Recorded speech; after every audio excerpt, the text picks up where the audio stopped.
Good evening, everyone. My name is Jean-Pierre Brutus. I am a senior counsel in the Economic Justice Program at the New Jersey Institute for Social Justice, and I am also the convener of the New Jersey Reparations Council. Welcome all of you to the seventh public session of the New Jersey Reparations Council, hosted by the Environmental Justice Committee. Thank you so much for joining us this evening. I just want to let you know that this meeting is being recorded and live streamed on YouTube. Press is in attendance to listen only. Closed captioning is available for anyone who needs it. Just hit the appropriate button. In the first part of this session, the committee will discuss their work on the Environmental Justice Committee, and the second half of this session will be the public comment portion. This is the seventh of 9 public sessions of the council. Our next public session will be held on Wednesday, November 6th, and it will be hosted by the Public Education and Narrative Committee. Please be on the lookout for publicity for that session in the next few weeks. Please go to www.njreparationscouncil.org to find out more. I repeat that our website is njreparationscouncil.org. As I stated once again, thank you so much for joining us tonight. Thank you to our partners at the Robert Wood Johnson Foundation for making this possible. Later on, you will hear shortly from Sharif Braxton, the New Jersey Community Officer for the Robert Wood Johnson Foundation. Tonight, you will also hear from the members of the Environmental Justice Committee, Co-Director Melissa Miles, members Nicole Miller, Dr. Nikki Sheets, Dr. Mia White, Maria Lopez Nunez, and her colleague Vanessa Thomas. The discussion will be moderated by Council Co-Chair Dr. Tajania Henderson. We will then open it up to the public comment portion after that. The question we often confront when doing this work here is, why convene the New Jersey Reparations Council? And the answer to that is rather simple. Slavery has shaped every aspect of New Jersey. Too many people in our state believe that it never happened here and that racial inequality is not a New Jersey issue. But as you will hear tonight, New Jersey's original sin of slavery and its lasting stain tell a very different story. Co-chaired by Khalil Gibran Muhammad and Dr. Tajania Henderson, and comprised of local, state, and national experts, the New Jersey Reparations Council is finally confronting and working to repair the enduring harms from slavery and New Jersey's deep and often overlooked institution of slavery and enduring impact on the contemporary life of Black people in our state. Because these inequalities have been reinforced not by individual behaviors, but by generations of policy design rooted in slavery, they must be repaired by policy design. The council will not only propose bold strategic policies to repair the enduring harm to Black people from slavery, but it will also answer this foundational question. What kinds of reparative systems does New Jersey need to build for Black people to finally be free, to thrive, free to win, free to be whole? Our affirmative vision is for the council to think boldly and imaginatively, to propose solutions that address the varied and manifold harms of slavery and address the structural racism at the core of these harms through reparative policies and investments that are commensurate and proportional to the enduring harms from slavery. On Juneteenth 2025, the council will produce a report drawing direct connections between New Jersey's history and its present and propose comprehensive policy recommendations that will, on their own, serve as a blueprint for how New Jersey can repair the enduring harms of slavery and also act as a vast resource to a possible New Jersey Reparations Task Force that New Jersey will ultimately create through law, thanks to the ongoing advocacy of our faith allies for reparations partners. As we look ahead to the council's work, it is both thrilling and yes, daunting to be sure. But we know the only way forward to building a new New Jersey is through. We are convinced that every movement for racial justice requires fierce and independent advocates to lift their voices when others won't. We are also convinced that the New Jersey Reparations Council, building on a decades-long fight in this state, would help to move the issue of reparations from unsafe and unpalatable and impossible to inevitable and conventional wisdom, reparations as good sense. And we thank you for standing with us in this journey. I am now pleased to pass the mic to Sharif Braxton, the community officer from the Robert Wood Johnson Foundation. Thank you so much, Sharif and the Robert Wood Johnson Foundation, for your support. And thank you, Jean-Pierre. Good evening, everyone. As was mentioned, my name is Sharif Braxton, and I'm the community officer with the New Jersey Department of the Robert Wood Johnson Foundation. And I'm honored to briefly speak with you all today. My colleagues and I at the foundation are steadfastly committed to achieving health equity in New Jersey, which means that everyone who calls our state home has a fair and just opportunity to live their healthiest life possible. Yet, the current reality is that there are large, persistent, and increasing gaps to opportunities for health and well-being across neighborhoods and communities, depending on who you are and where you live. In 2021, the Center for Disease Control and Prevention declared racism a public health issue, affecting the health and well-being of millions of people directly. As the nation's largest philanthropy dedicated to health, we deeply believe in dismantling structural racism and the barriers that millions face every day simply because of their race or their intersectionality with other groups that experience oppression. We believe we all have a responsibility and the ability to achieve health equity by striving for racial equity and treating the root cause of disparities. But to do this right requires a great deal of research, planning, and public dialogue. In that vein, since 2021, the foundation has funded efforts to learn from the global experience and impact of reparations, learn how reparations could close the racial health and wealth gaps that persistently impact Black Americans and Indigenous people, and also to strengthen the reparations field directly by supporting organizing efforts, capacity building, and technical assistance, and building towards federal, state, and local policy action. Now, the foundation is funding the council to serve as the leading edge to efforts to convene a non-governmental process to initiate the necessary work. And as a funder of the council, the foundation is clear in our stance that the time has come for New Jersey to create a shared understanding of the harms caused to Black New Jerseyans over the past 4 centuries and embark on a process to remedy these injustices. We see the council's work as a critical precursor to realizing the justice that our governments owe to Black New Jerseyans. To achieve this, we need federal, state, and local governments to take up the mantle of this work. That's why the Robert Wood Johnson Foundation is calling on the state of New Jersey to impanel an official task force to begin a process to address historic and present harms.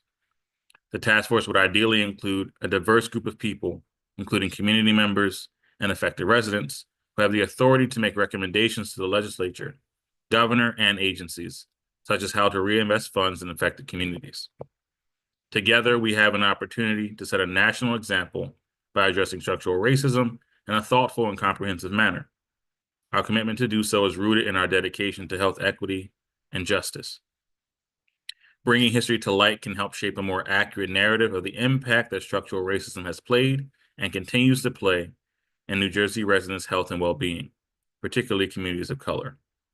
And my colleagues and I are proud to be on this journey and eager to engage in the hard work it requires. And I'm also excited about the crucial discussions we'll have here today. And with that, I turn it back over to you, Jean-Pierre. Thanks so much, Sharif, and thank you to the Robert Wood Johnson Foundation. It is now my pleasure to introduce co-chair of the New Jersey Reparations Council, Dr. Tajania Henderson. Dean Tajania Henderson serves as the Dean of the Graduate School at Rutgers University, Newark, where she's also a professor at Rutgers Law School. Her scholarship focuses on the historical impact of punishment regimes on property systems in the US, and she's particularly interested in the legal histories of incarceration and chattel slavery. Please welcome Dean Tajania Henderson. Thank you so much, JP, and thank you for everyone who is joining us tonight. We know that your interest in this is high, and so we are ready to engage. So thank you so much for giving this your time.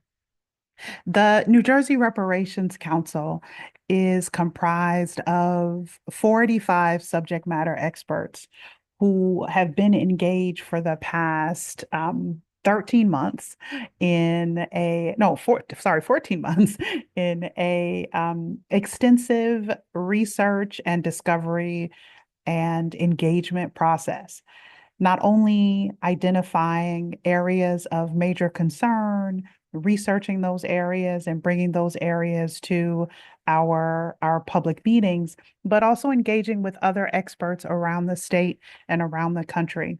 This is bigger than us, and we are grateful that we had the opportunity to engage in these conversations in this way.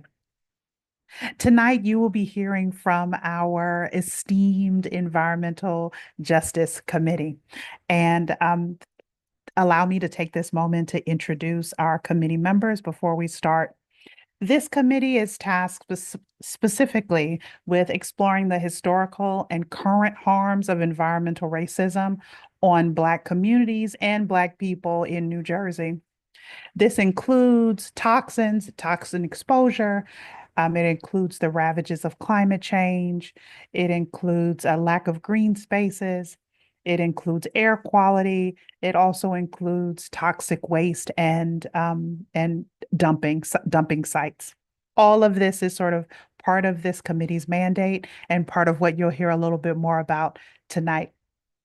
Over the past more than a year, the committee has been engaged in extensive research, drawing on their own expertise as well as the expertise of others to really bring this narrative to light. And so we're really looking forward to sharing some of that here today. The committee is directed by co-director Courtney Bowie, who's managing attorney with Earth Justice. Our other co-director is Melissa Miles, who serves as executive director of the New Jersey Environmental Justice Alliance. We are also joined on the committee by Nicole Miller, who's a principal at M&M Consulting, who serves as vice chair of the New Jersey Progressive Equitable Energy Coalition. Maria Lopez Nunez, who is a political strategist currently with Ironbound Community Corporation. Dr. Nikki Sheets, who's director of the Center for the Urban Environment at Kane University, and also previously served on the White House Environmental Justice Advisory Council. Dr. Mia White, Assistant Professor of Urban and Environmental Studies at the New School, and Vanessa Thomas, an environmental justice organizer who is also with the Ironbound Community Corporation. We have a packed schedule, so we are going to go ahead and get started. There's quite a lot here, as you can imagine. Our environment is everything. And as we are gathering today, I'm sort of reminded of this as our, friends and loved ones and co-humans in other parts of this very country are preparing for yet another climate disaster. Only 2 weeks after the last climate disaster in the same region. What we are talking about today is really about lives and human suffering and human thriving. And so I hope we can sort of keep that in mind. The stakes the stakes could not be higher. The stakes could not be higher.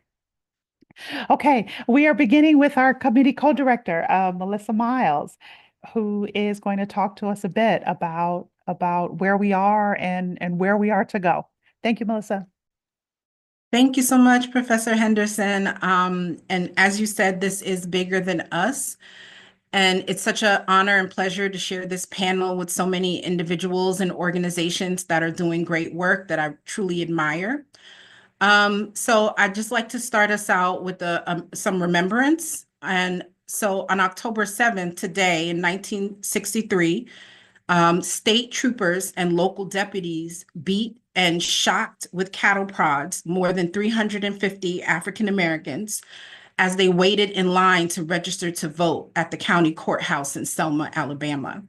So I just wanted to start us out with a memory that, it is our duty to vote, like it's our duty to read, because, folks our ancestors really sacrificed for us to have this right.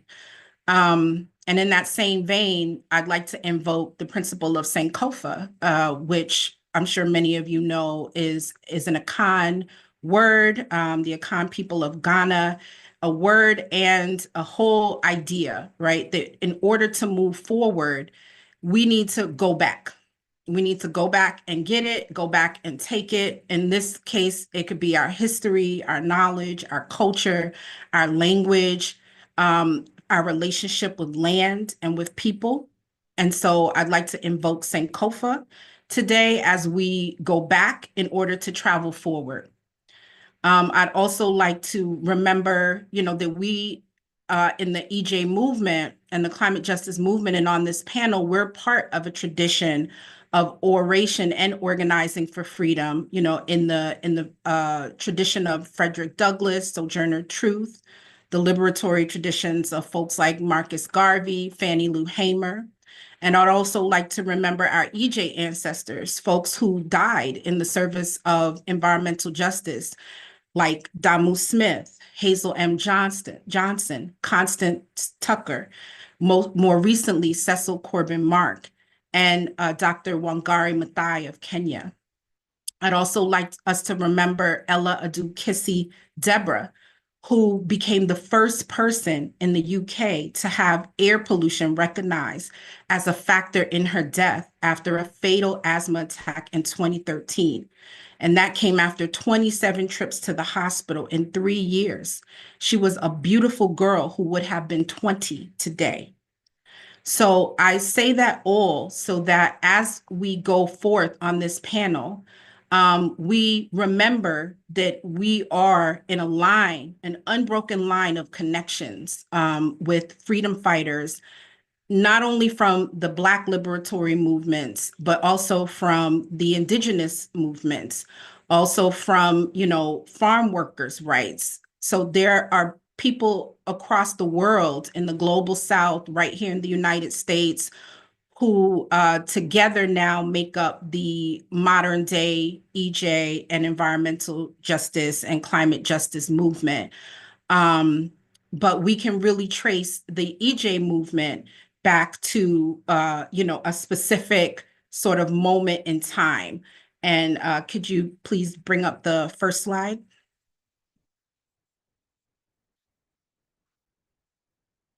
Okay, so thank you. So as many folks know, the EJ movement as we know it sort of began, as kind of coming off of the tails of the civil rights movement. We had, many communities in the South that were unincorporated communities that were being really just dumped upon. And so in 1982 in Warren County, North Carolina, there's this spark, right? So it wasn't necessarily new and it wasn't necessarily the only moment of organizing, but it was one of the first moments to gather national attention as Black folks really began to bring national and public attention to the fact that they were receiving millions of pounds of contaminated soil being dumped in their town.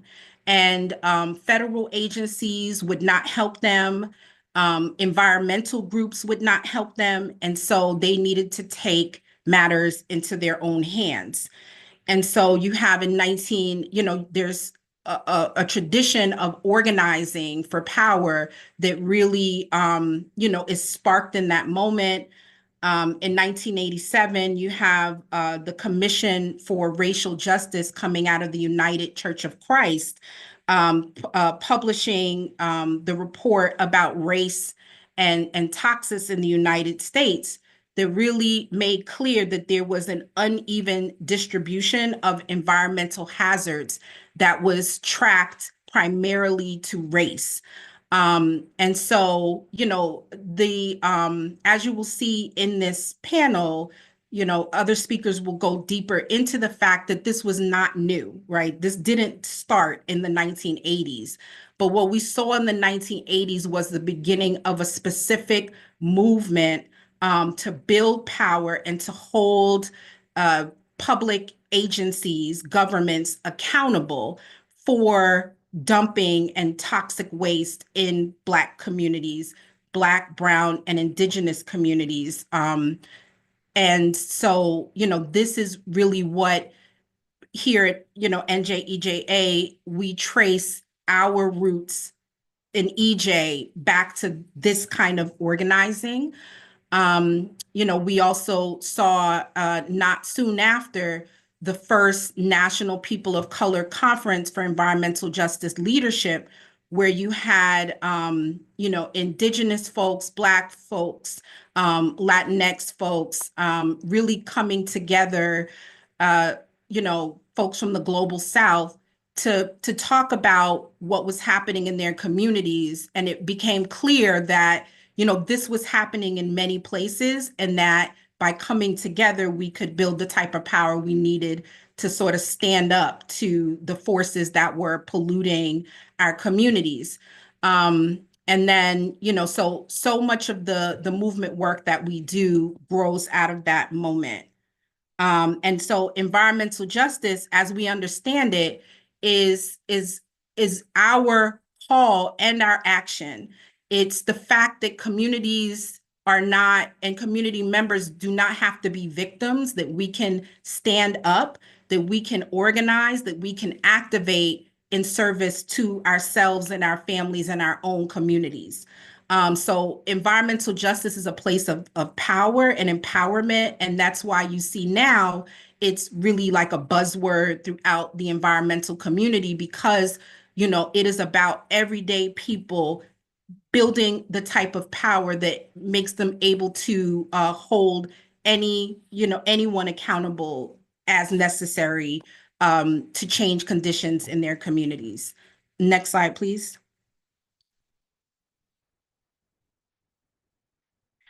I'd also like to talk a little bit about what is probably, a framework that is it's a reparative framework, it's a restorative framework that many of us utilize in the environmental and climate justice movement, called a just transition framework. And, what this helps us to understand is that land grabs and displacement is not new. Colonialism is not gone, and that the over-reliance on industrial development has had really deep and lasting impacts on Black communities. So on one side, you see what's called the extractive economy on your left side, and it's basically, in a nutshell, the enclosure of wealth and power in the hands of a few folks to the detriment of the many. So you see, like, the people in the middle are sort of like cogs in a wheel. And then you have like power and resources really being concentrated in this circle, which includes consumerism and militarism. And then on the other side, you have a regenerative economy where there is emphasis placed on care and connection and right relationship with land and with people, where people can do, even for a living, the types of things that they love and that give back to their community and the world, and that are safe and hold the sacredness of earth and of place. But in order to get there, there has to be a fundamental shift in the way that we view power, right? So instead of power being concentrated at a governmental level, it's about co-governance with people and communities, and decisions that are being made are being filtered through the value system of the community. So power and resources really, drawn out of these enclosures into the hands of, the people that are most impacted. And, this diagram really makes me think of something that Denise Fairchild, the founder of Emerald Cities Collaborative, said, which is that, the shift from the extractive economies, which we'll talk about, my colleagues will talk about what we mean by extractive economies. The preference for polluting, dirty industrial economies over, economies of care and love, and, where wealth is really in connection and not in consumerism. The shift from this extractive to this regenerative is going to be of the scale of the shift away from the slave economy. And I really just want us to sit with that for a minute, especially for those of us who have seen the public session for the History of Slavery group. We know that New Jersey was extremely reliant on a slave economy. So it's no surprise that for many decades, New Jersey has been reliant on an industrial economy that has really harmed people and place. And what I'd like to end my bit with is a short clip of another colleague of ours who is also making the connections between, this shift that needs to happen. And he starts off talking about carbon fundamentalism, which is basically a view that, all we really need to do is pull this carbon out of the atmosphere somehow, and everything will be okay. Climate change will stop, everyone will be fine. But what it doesn't take into account is that there is pollution other than carbon that is actually killing Black and brown folks now. That is the types of pollution that made Black people in Black communities more likely to die from COVID and more likely to die from many other types of illnesses. So if we're only focused on the carbon, then we're missing the point that there's action that needs to be taken to make this right in Black communities. And so with that, I would like to say thank you all for being here with us today. There's so much to learn and talk about. So let's get to this clip.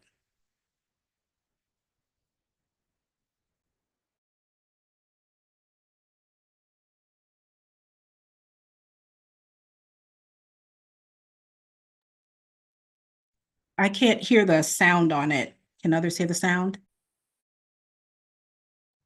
I cannot hear the sound. Thank you, Melissa.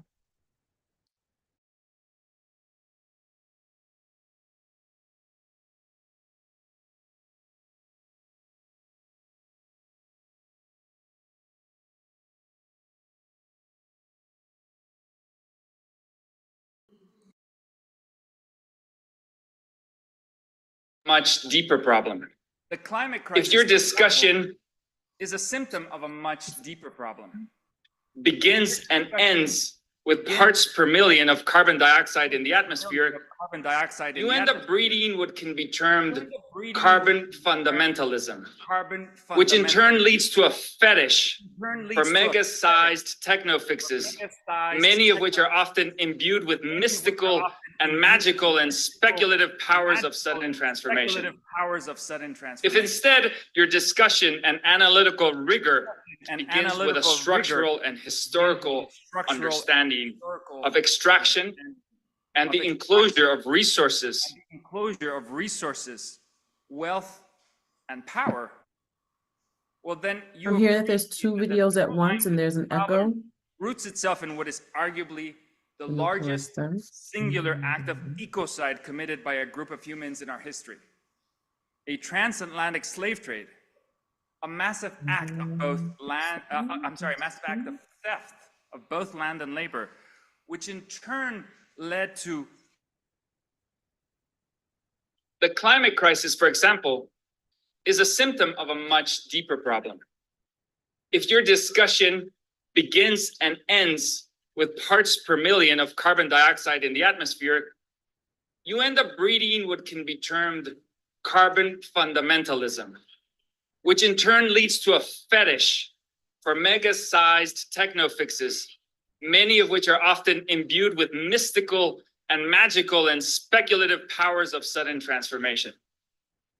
If instead your discussion and analytical rigor begins with a structural and historical understanding of extraction and the enclosure of resources, wealth, and power, well, then you appreciate that the through line to this problem roots itself in what is arguably the largest singular act of ecocide committed by a group of humans in our history.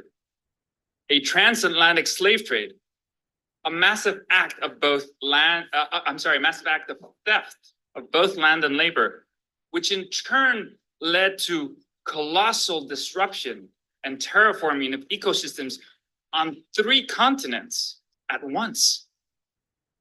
Climate change and the climate crisis is a direct descendant of that disruption. In other words, the climate crisis is not a technological problem. It's a justice problem. It's a power and control problem. It is an enclosure problem.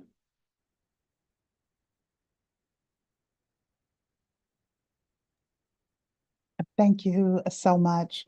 That really has me thinking about the ways we talk about colonialism, the ways we talk about the settling of the Western Hemisphere, and how frequently we omit any discussion of the climate disasters that European settlement of the Western Hemisphere caused, not just in North America, but as the clip just described, on 3 different continents. I mean, this is catastrophic. It was catastrophic, and it contributed to the genociding of millions of indigenous people in the Americas.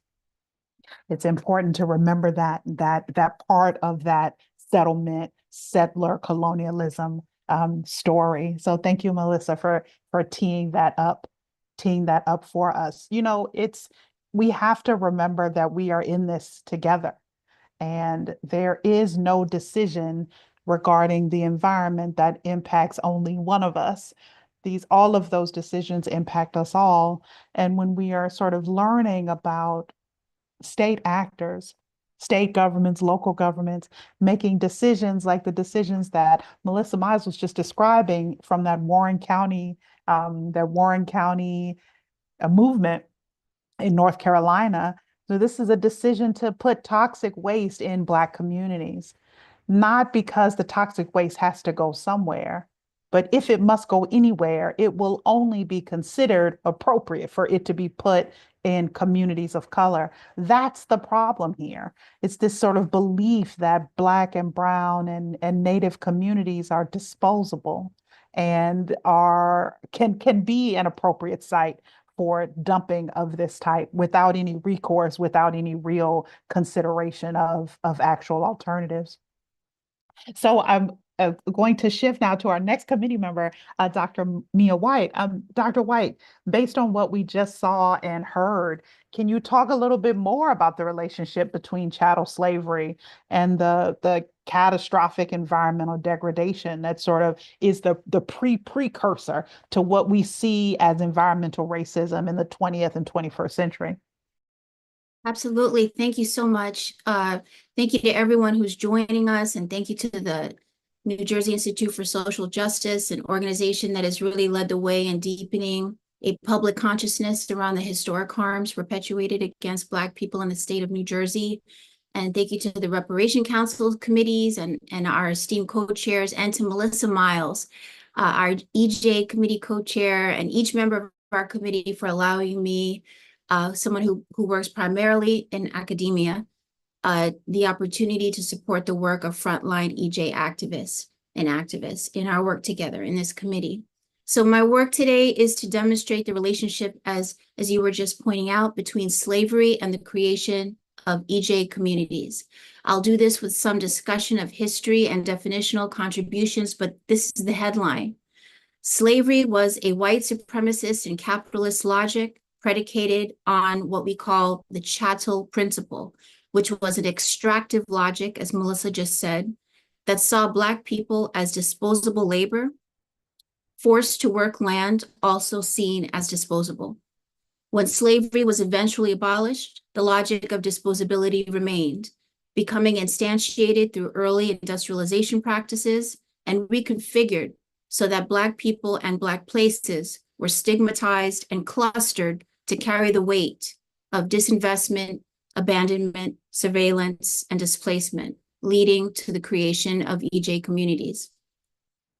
Researchers in the plantation and Black geography space note how this grammar of colonial and white supremacist logic expresses itself in the pursuit of monocrop plantation agricultural practices that, depending on the geography, focused on tobacco, rice, sugar, cotton, corn, indigo, or wheat. We know that the pursuit of profit from the sale of these cash crops required slavery, required racial violence, and ecological violence. And this was in a mutually reinforcing manner. For example, deforestation in Barbados led to the pursuit of new forested lands in New Jersey as a function of needing wood to feed the sugarcane boilers. All of it enforced brutal labor from agriculture to the turpentine timber industry to gold mining, among others, all requiring enslaved people to labor in profoundly harmful and unsafe conditions. We see from the historical record that the planter class eventually pushes for slavery to expand westward as the need for, quote, new soil that was not depleted and leached of nutrients from this cash crop agriculture grew as a function of the demand for greater productivity and profit. Out of this history, we can see how and why environmental historians of slavery see slavery as both a land and labor regime, where production and fertility were extracted from enslaved people and from stolen land in a mutually reinforcing relationship of disposability. This matters for how we think about reparations. And a very quick, powerful example, some of you may have watched the Netflix documentary called Descendant. If not, I definitely recommend that. It's a film that follows the descendants of enslaved people who were transported to Mobile, Alabama on the Clotilda in 1860, and the community called Africatown that they built after emancipation. Well, racist Jim Crow planning spatially consolidated toxic industries in and around Africatown, so that today we see two of the largest paper factories in the entire world are installed on either side of Africatown, emitting unregulated chloroform, hydrochloric acid, and other pollutants into the air and waterways, with ash from the paper mills blanketing residents' vegetable gardens and eating through their cars and roofs.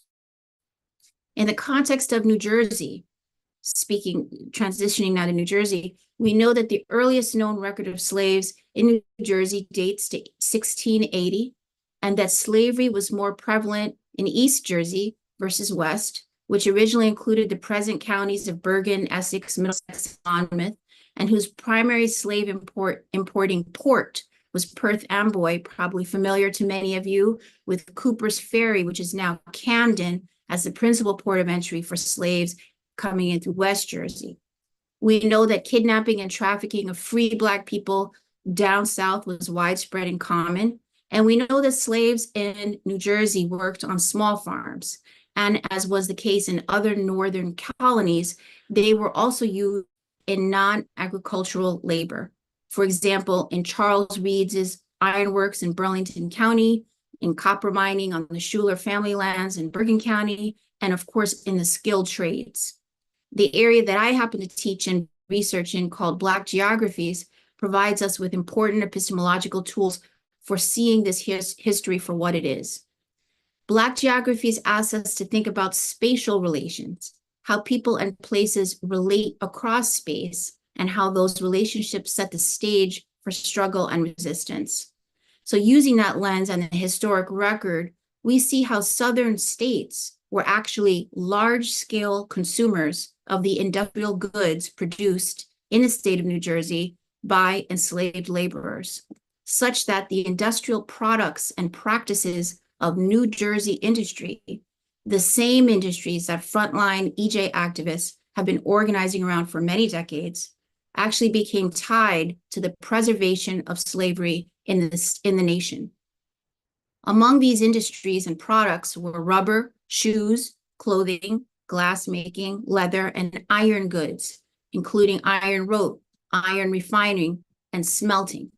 In fact, in 1848, John Roebling relocated the wire rope company he had established in Pennsylvania to Trenton, New Jersey, joining the Trenton Iron Company, controlled by Peter Cooper and Abram Hewitt, which would later become, of course, Cooper and Hewitt, to become the nation's largest iron company here in New Jersey, whose products provided the wiring and cabling for suspension bridges across the United States, and of course, including the Brooklyn Bridge. Black scholars have labored to make these connections for many years, including Marion Thompson Wright, who in 1953 wrote in the Journal of Negro History that, quote, white New Jerseyans increasingly felt that the abolition of Southern slavery would ruin them here economically due to the geographic and specific relationship of racial capitalism between New Jersey industry and the South. In fact, New Jersey was known to many as the Georgia of the North, with a state legislature that denied Lincoln's Emancipation Proclamation, and which failed to ratify what are understood as our Reconstruction Amendments, the 13th, 14th, and 15th Amendments of the Constitution. What comes next from the 1900 census is that between 1890 and 1900, which of course is a key industrialization period, the African-American population of New Jersey increases by nearly 50%.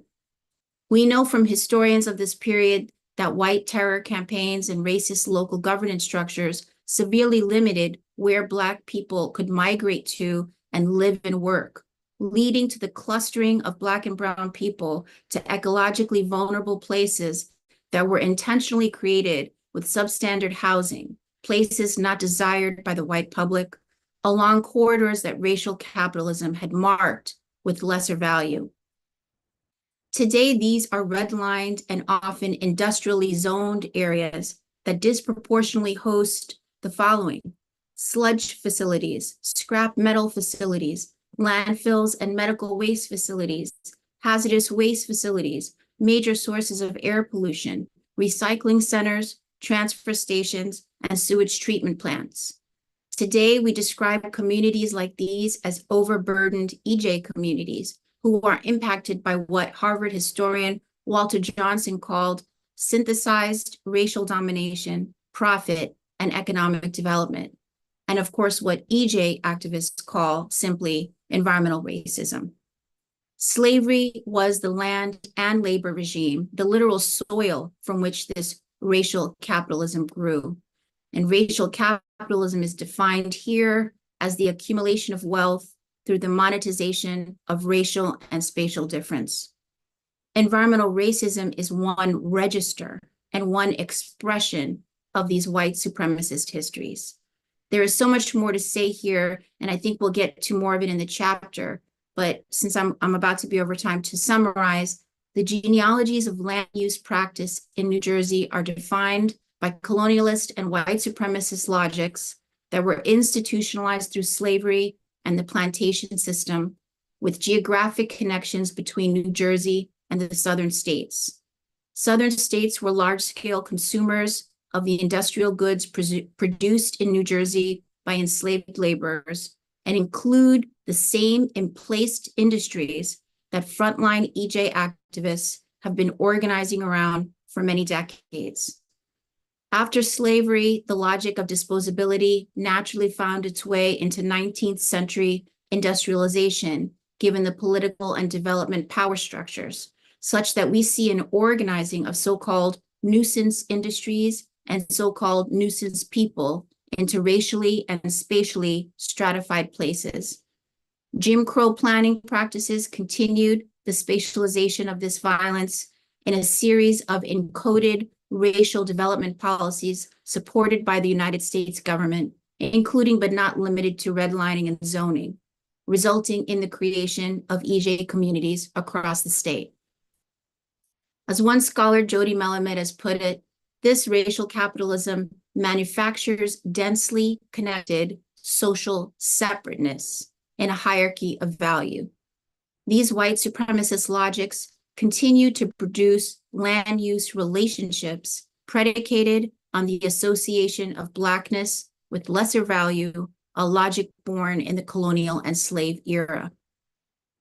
Vision for reparative justice must foreground the ways in which our enslaved forebears fought for land and their environments, fought for their families and their homes, and fought for enfranchisement and citizenship as a set of interrelated goals.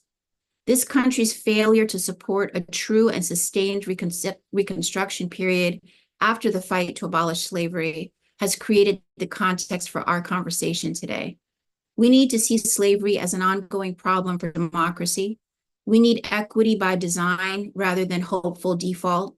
We need to remember that there were revolts, rebellions, resistance, self-emancipation, important kinship ties, and what the late scholar Clyde Woods called blues epistemology, to survive and fight back. There were free Black communities in New Jersey, such as Skunk Hollow, which was a community of about 75 individuals living near the New Jersey-New York border in what is now Palisades Interstate Park. And there were other free Black communities formed in Monmouth, Middlesex, and in South New Jersey. These include Timbuktu, they include Sourland Mountain, they include Honey Hollow, and others. We need to apply a reparations lens to this land loss and see its connectivity to other issues. Frontline activists, for example, show us again and again that climate change is not a matter or a problem of hubris on the part of vulnerable people, but is rather the result of a long history of colonialism, racial capitalism, and a master of the universe culture foundationally defined by anti-Blackness and white supremacy. Thus, the demand for reparations is also a demand for a just transition, an attempt to begin the process of repair in our state and national consciousness. And this must include ecological self-determination in its fullest sense. Reparations, Black ecological repair, abolition ecologies, and of course, environmental justice. Thank you. Thank you so much, Dr. White. As one might say, you have preached a word. Thank you for keeping the history of settlement, of slavery, of extraction at the center of our conversation as we move forward, and helping folks who may not have a lot of familiarity with New Jersey's sort of early decades of development, how these are related to slavery, how slavery was a serious economic driver in the colony and later in the state, and helping us to further establish why initiatives like this one, efforts like this one, are so critically important and have been for all time. Thank you so much. Next up, we have our committee member, Nicole Miller. And Nicole, thank you so much for joining us. I am, after Dr. White, I'm really encouraged by this history of environmental destruction, not the destruction itself, but rather sort of the call to action, right? The call to think differently about what our role is and what our mandate is. And I'm wondering if you can talk a little bit about some of the modern policy landscape, that, we're talking laws, regulations, policies that perpetuate the environmental racism that we've been hearing about. What does that look like in 2024? Absolutely. Thank you. Thank you so much, Tajni. And also thank you generally to the New Jersey Reparations Council and all the members of the various committees. And thank you to the members of the public who are willing to listen to this history with an open mind and a willingness to see wrongs made right. Ultimately, to answer your question, Tajnia, this is a story about who can be left behind and where are acceptable places for industry, waste, and neglect. And so when you mention the modern laws and policies, we're not talking about laws and policies put into place in 2024, though there are those, and we'll get to those. Some of my colleagues will get to those. But kicking off from where Dr. White left off, sort of post-Reconstruction and moving into the modern era, at the turn of the 20th century, manufacturing, transportation, industry, food, goods production, all of this required as many hands as possible. And so we had work for folks. Cities were drawing more and more people from rural areas. And as remains the case, housing all of these people became and remains one of the major challenges of urban centers. And then we see the start of the Great Migration with an influx of Southern Blacks into urban centers here in the North, as well as the Midwest and the Far West as well. But still, even this wasn't enough to radically change the racial makeup of towns like Newark, Trenton, and Paterson here in New Jersey. There were several actions, historical realities, and policies that happened to alter the characteristics of these towns in New Jersey and to isolate Black populations into the environmental justice zones that we have today. So, for example, in the 1930s, deep into the Depression, the United States enacted policies to help Americans recover from the Great Depression. But these policies deliberately excluded Black people and other racial and ethnic minorities. For example, the Federal Public Housing, the Federal Public Works Administration created segregated public housing that divided cities. And then you have the Federal Housing Administration with its redlining program, which is, sort of historically tied to Homestead Act of the 1800s and others. These racially excluded Blacks from being able to sell or to buy property, limiting the mobility of our Black residents. What ultimately could have been a program with an incredible legacy of lifting all Americans out of the poverty of the Great Depression actually focused those benefits on white American residents. And even that is a term that has changed from the 1930s. So Irish American immigrants, Italian American immigrants, in many cases were excluded, but none more so than Black American residents. Of the $120 billion loaned in housing programs, 2% went to Black families. Within redline communities, and those are the during the Fair Housing Administration, they characterized different housing segments by race primarily. And green zones were the whitest zones. They were the more affluent areas, though people who were in those areas could get good loans, and people who wanted to buy into those loans would have US-backed mortgages. The worst zones were redlined communities. And in those redlined communities, those folks could not get loans for their homes, and they could not get loans if they lived in those areas to get out of those communities.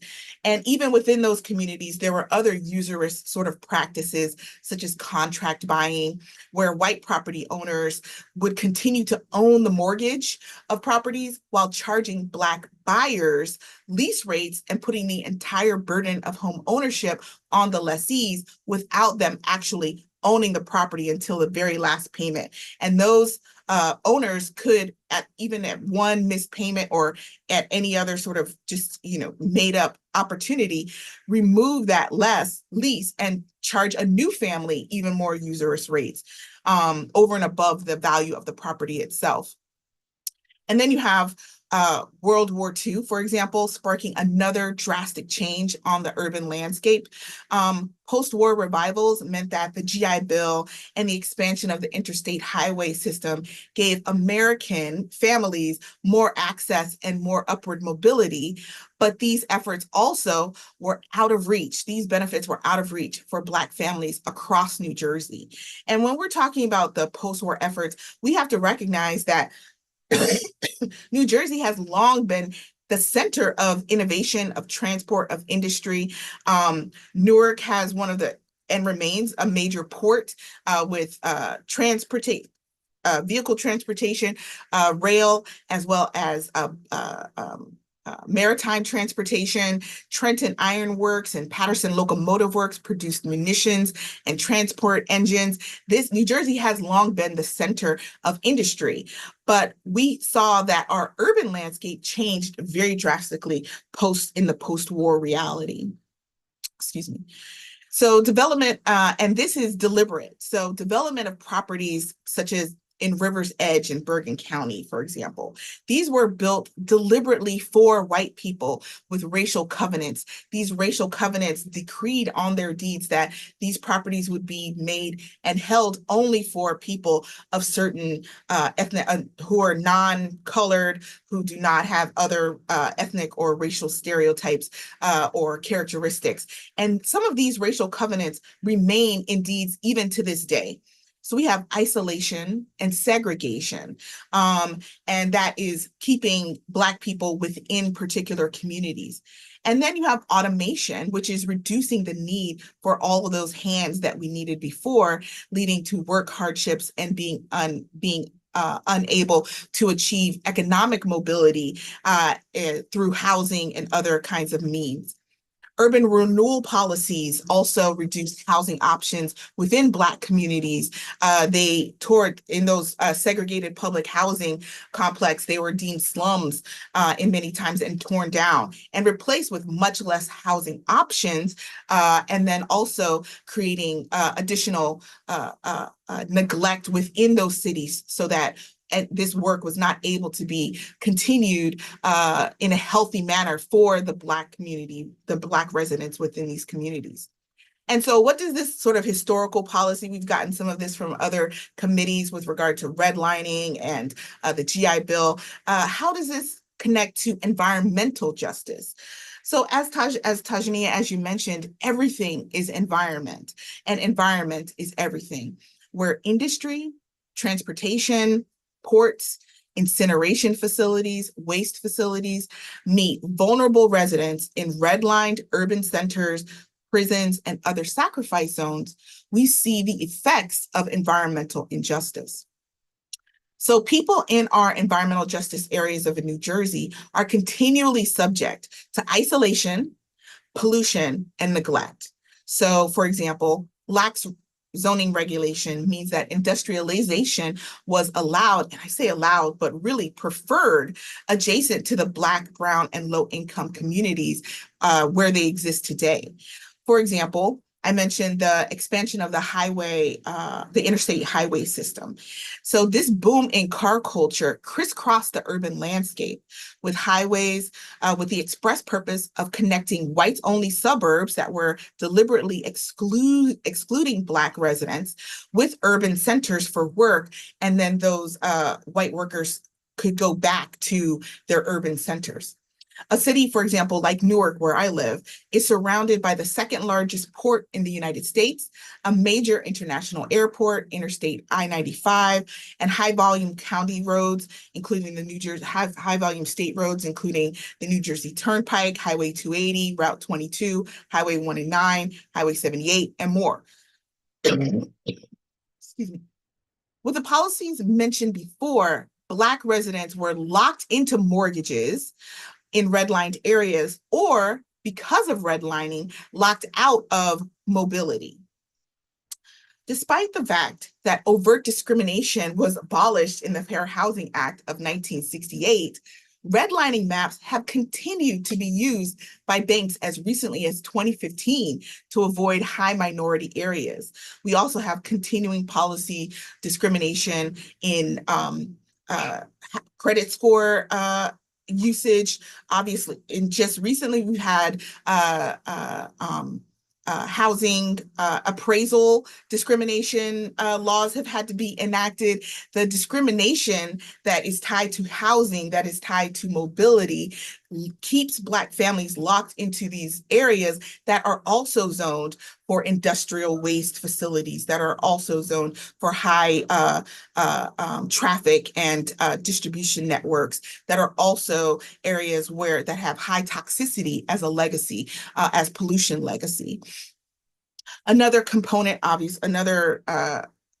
unfortunate component of the housing discrimination is the low value of redlined communities. So low property values mean that low municipal revenue equal low municipal revenues, and this leads to low social services such as schools, hospitals, and infrastructure. So if the municipality is not able to bring in sufficient revenue, they don't have the money to spend on upgrades that other communities might see. So you have a community for example, Newark, which is a large community, 311,000 population at the last census count. And in the same county, you have a community like Glenbridge that has much fewer people, but much higher revenues. And the history of it is one of a suburban enclave that connected our urban center with an area of peace and serenity for our white neighbors. Our urban centers are also high renter communities. So renters, generally speaking, do not have control over the health and safety upgrades of their homes and apartments. So the effect of lead paint in homes remains a major concern, whereas suburban towns have largely ameliorated these harms. New Jersey across the board does have an old home stock, but our suburban areas are much more modernized, as well as the people who own homes in these areas being made aware of and being able to take advantage of toxicity upgrades to be able to remove or remediate lead toxicity and other kinds of toxins from their home, asbestos, et cetera. Whereas people in our urban communities in Camden, in Trenton, Perth Amboy, et cetera, do not have these benefits, or they don't have access to them because they're not homeowners. And so they're then left with the environment, the poor air quality environment of these of lead, asbestos, and other kinds of household toxins.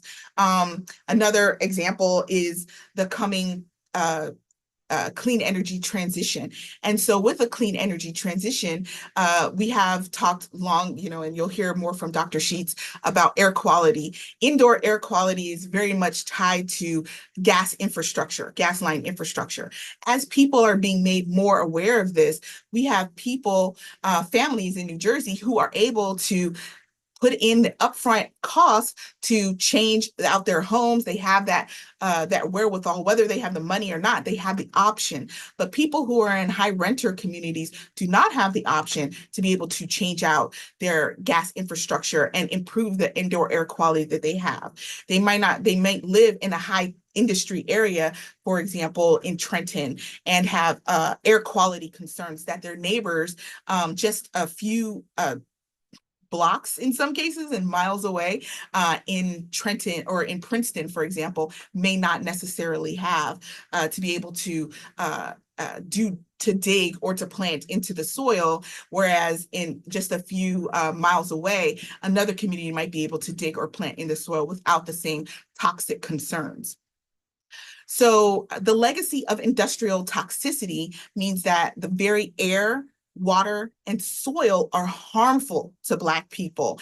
And that is a direct result of the isolation, the policies that have been put in place, and the ways in which these communities are surrounded by toxicity by design.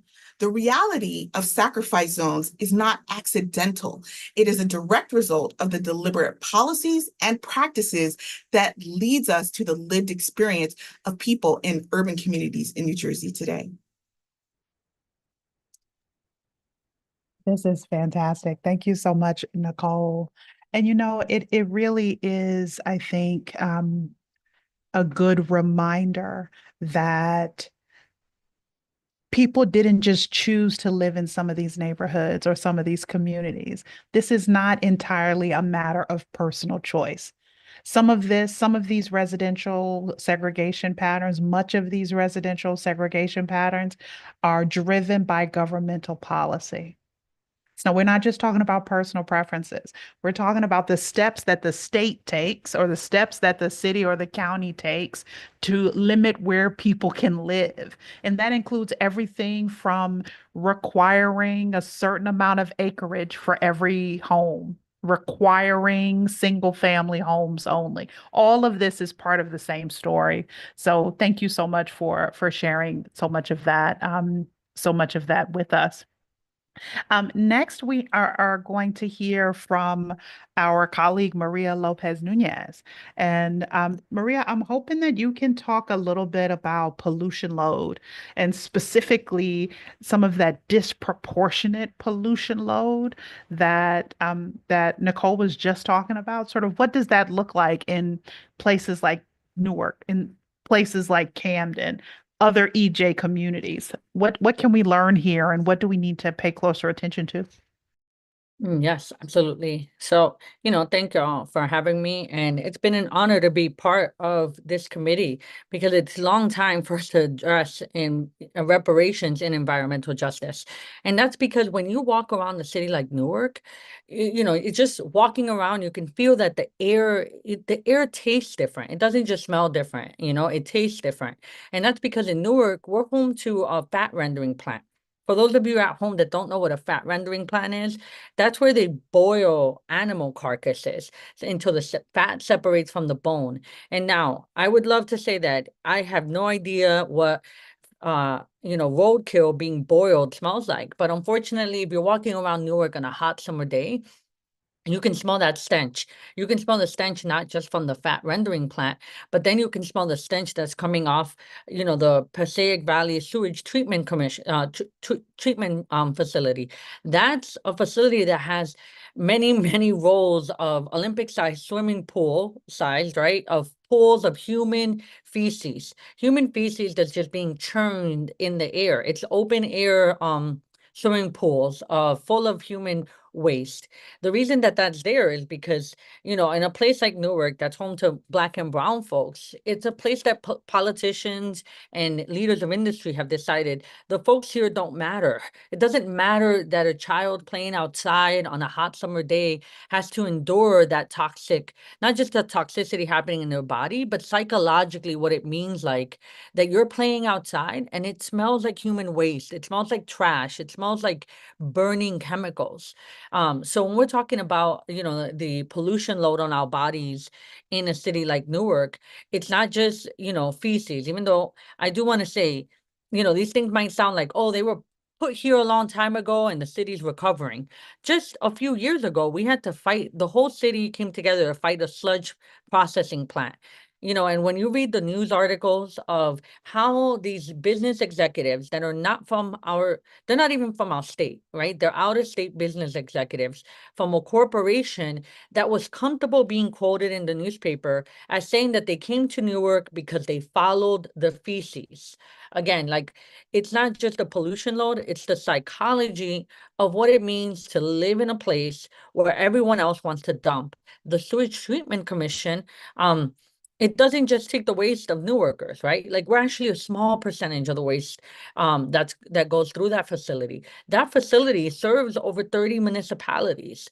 It serves over 12 states. There are other states upwind from us who are barging in their waste into the city of Newark.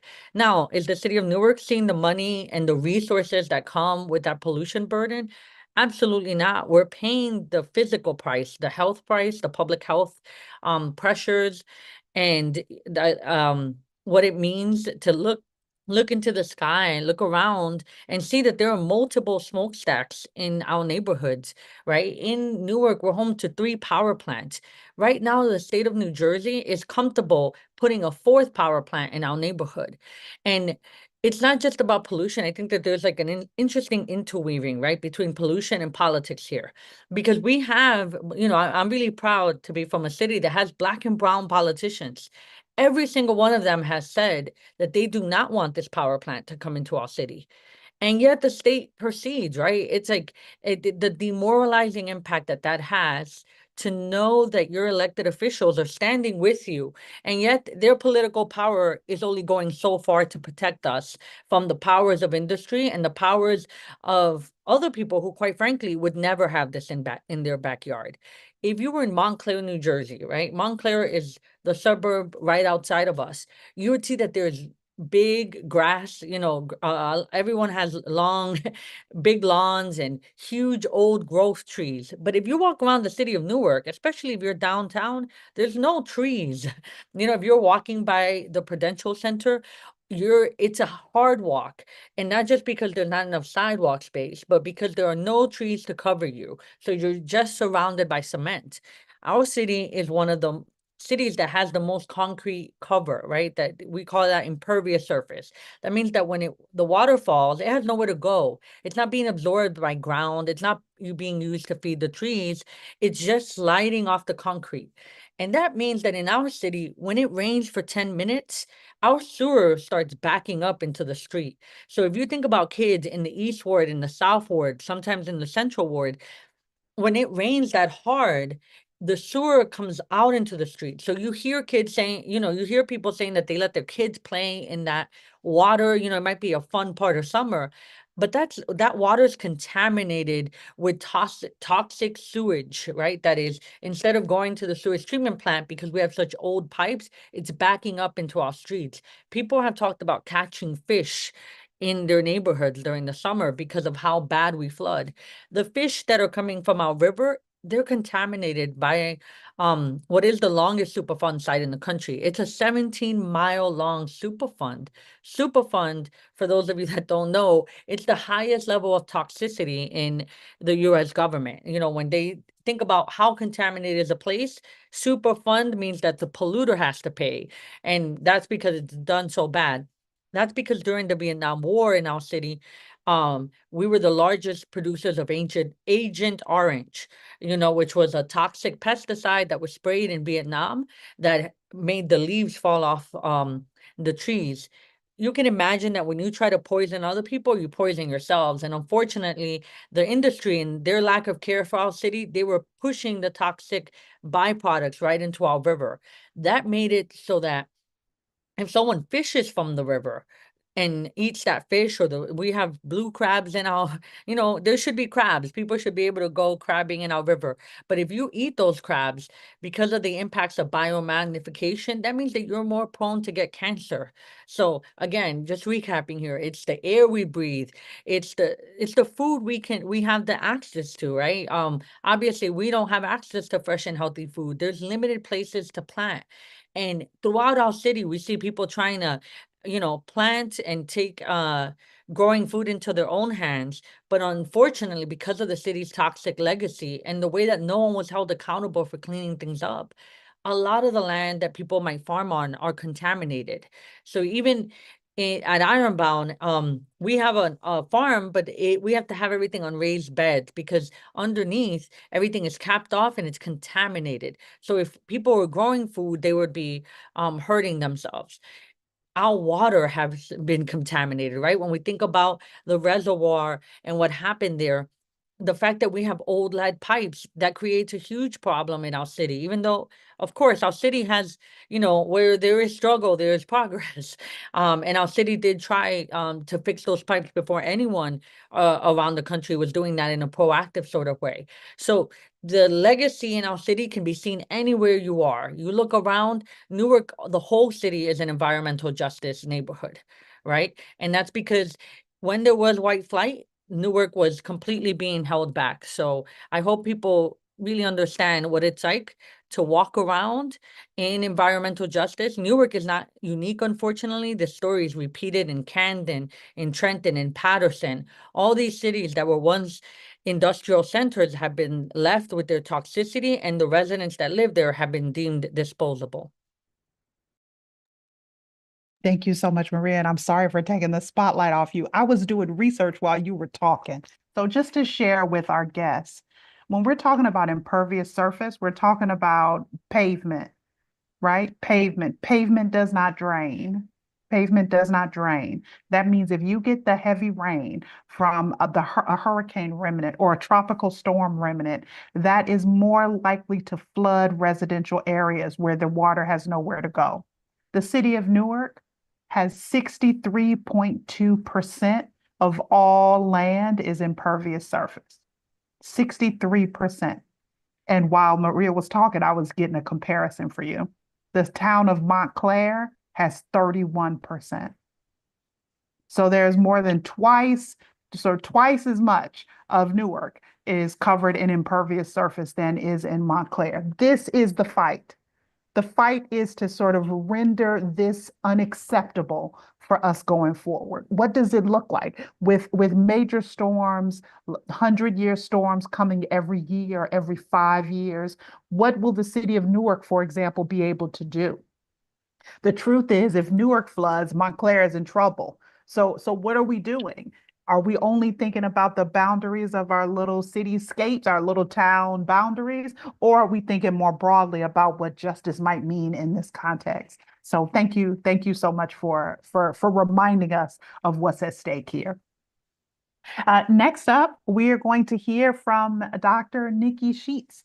Dr. Sheets, thank you so much.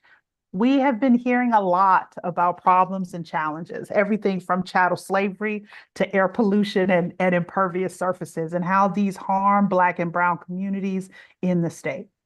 I'm wondering if you can sort of give us a bit of insight into solutions and what may be underway, what has gone before, what is on the table in terms of a way out or a way through.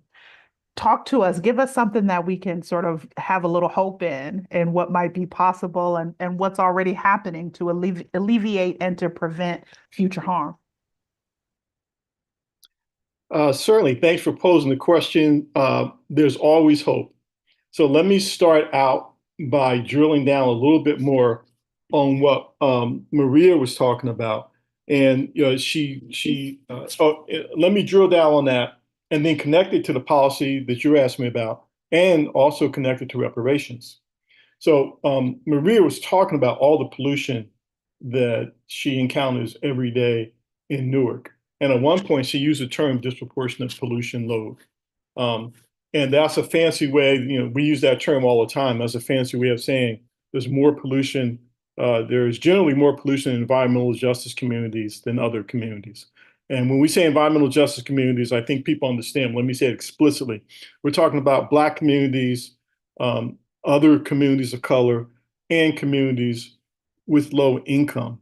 And unfortunately, a lot of times we find disproportionate pollution, disproportionate levels of pollution, higher levels of pollution in these communities than in other communities. And you heard some that and this is because of all the sources, the polluting sources, multiple polluting sources in these communities. And you heard Maria call out on some of these sources.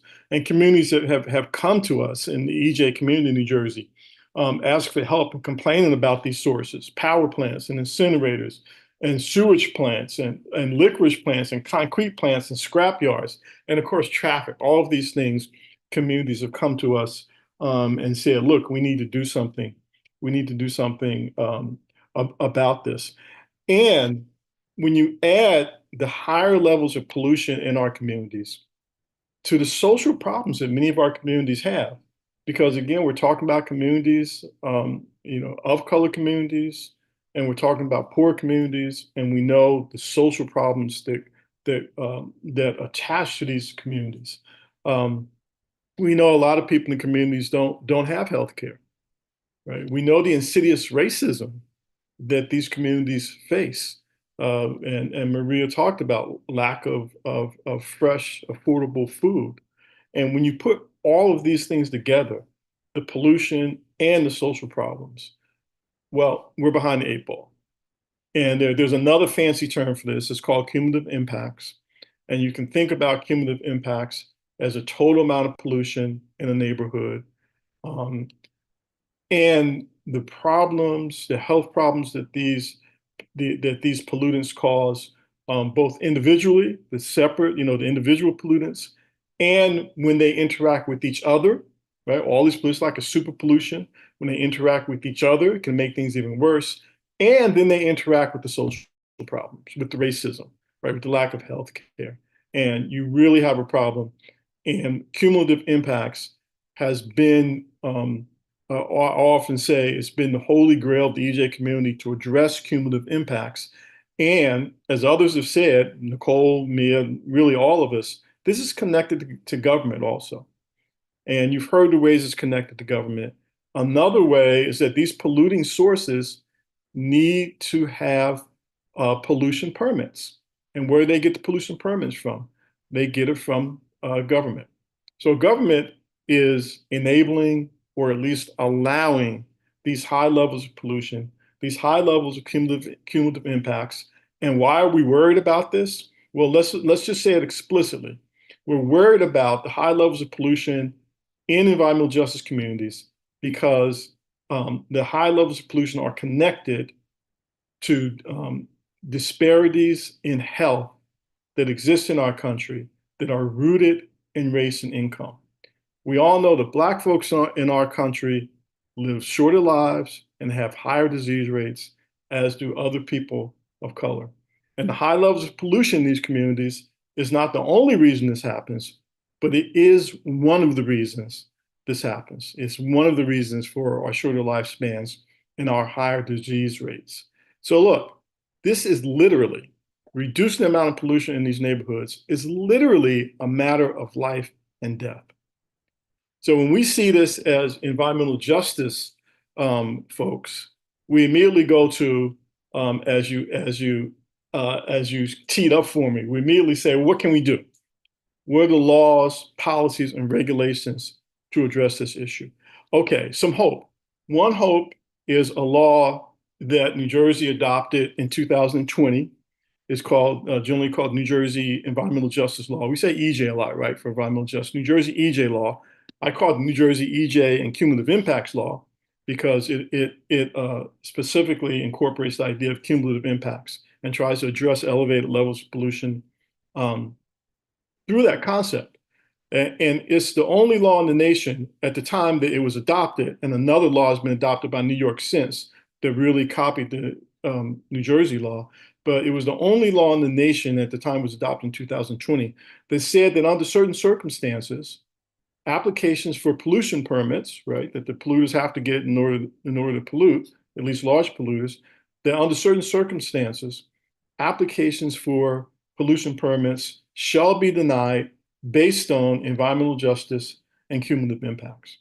So this law is just starting to be implemented, and we have high hopes for it that it will lower the amount of pollution in our neighborhoods. But I got to say, it's not a silver bullet. We're going to need other laws, other regulations, other policies to work in conjunction with this law if we're going to fully address the issue of cumulative impacts in environmental justice communities.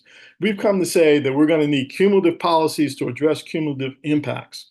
And one other type of policy that we've been pushing in the EJ community in order to address cumulative impacts, disproportionate levels of pollution, I use those two terms interchangeably, is a kind of law, a kind of policy you've heard of, you're probably familiar with, climate change mitigation policy. Now, typically, climate change mitigation policy tries to lower emissions of carbon dioxide. That's what causes climate change, right? And we are down with that in environmental justice community because we want to fight climate change too, because it hits our communities, as we say, first and worst. But we also want to use climate change mitigation policy not only to fight climate change, but to lower local pollution. Because remember, power plants emit a lot of carbon dioxide, and a lot of climate change mitigation policies directed towards power plants. But it also emits other local air pollution, like fine particulate matter, like nitrogen oxides, that contribute to the disproportionate local pollution loads that Maria was talking about, that I've gone into more depth about. So we want to use climate change mitigation policy to do both, fight climate change and reduce local air pollution. We have a policy that we're pushing. It's called mandatory emissions reductions, and we hope we can convince the state and the country to do this. Unfortunately, our federal government right now is pushing a climate change mitigation policy that features carbon dioxide methodologies that could actually harm our communities. Even if they do reduce carbon dioxide emissions, which is hotly contested, even if they work as they're supposed to, they have the potential to add to the local air pollution load. I'm talking about what's commonly called CCS, carbon capture and storage, or carbon capture and sequestration, and using hydrogen as a fuel source. So the EJ communities in the state and nationally have come out against these methodologies because of the potential to harm local communities. And here's where reparations come in.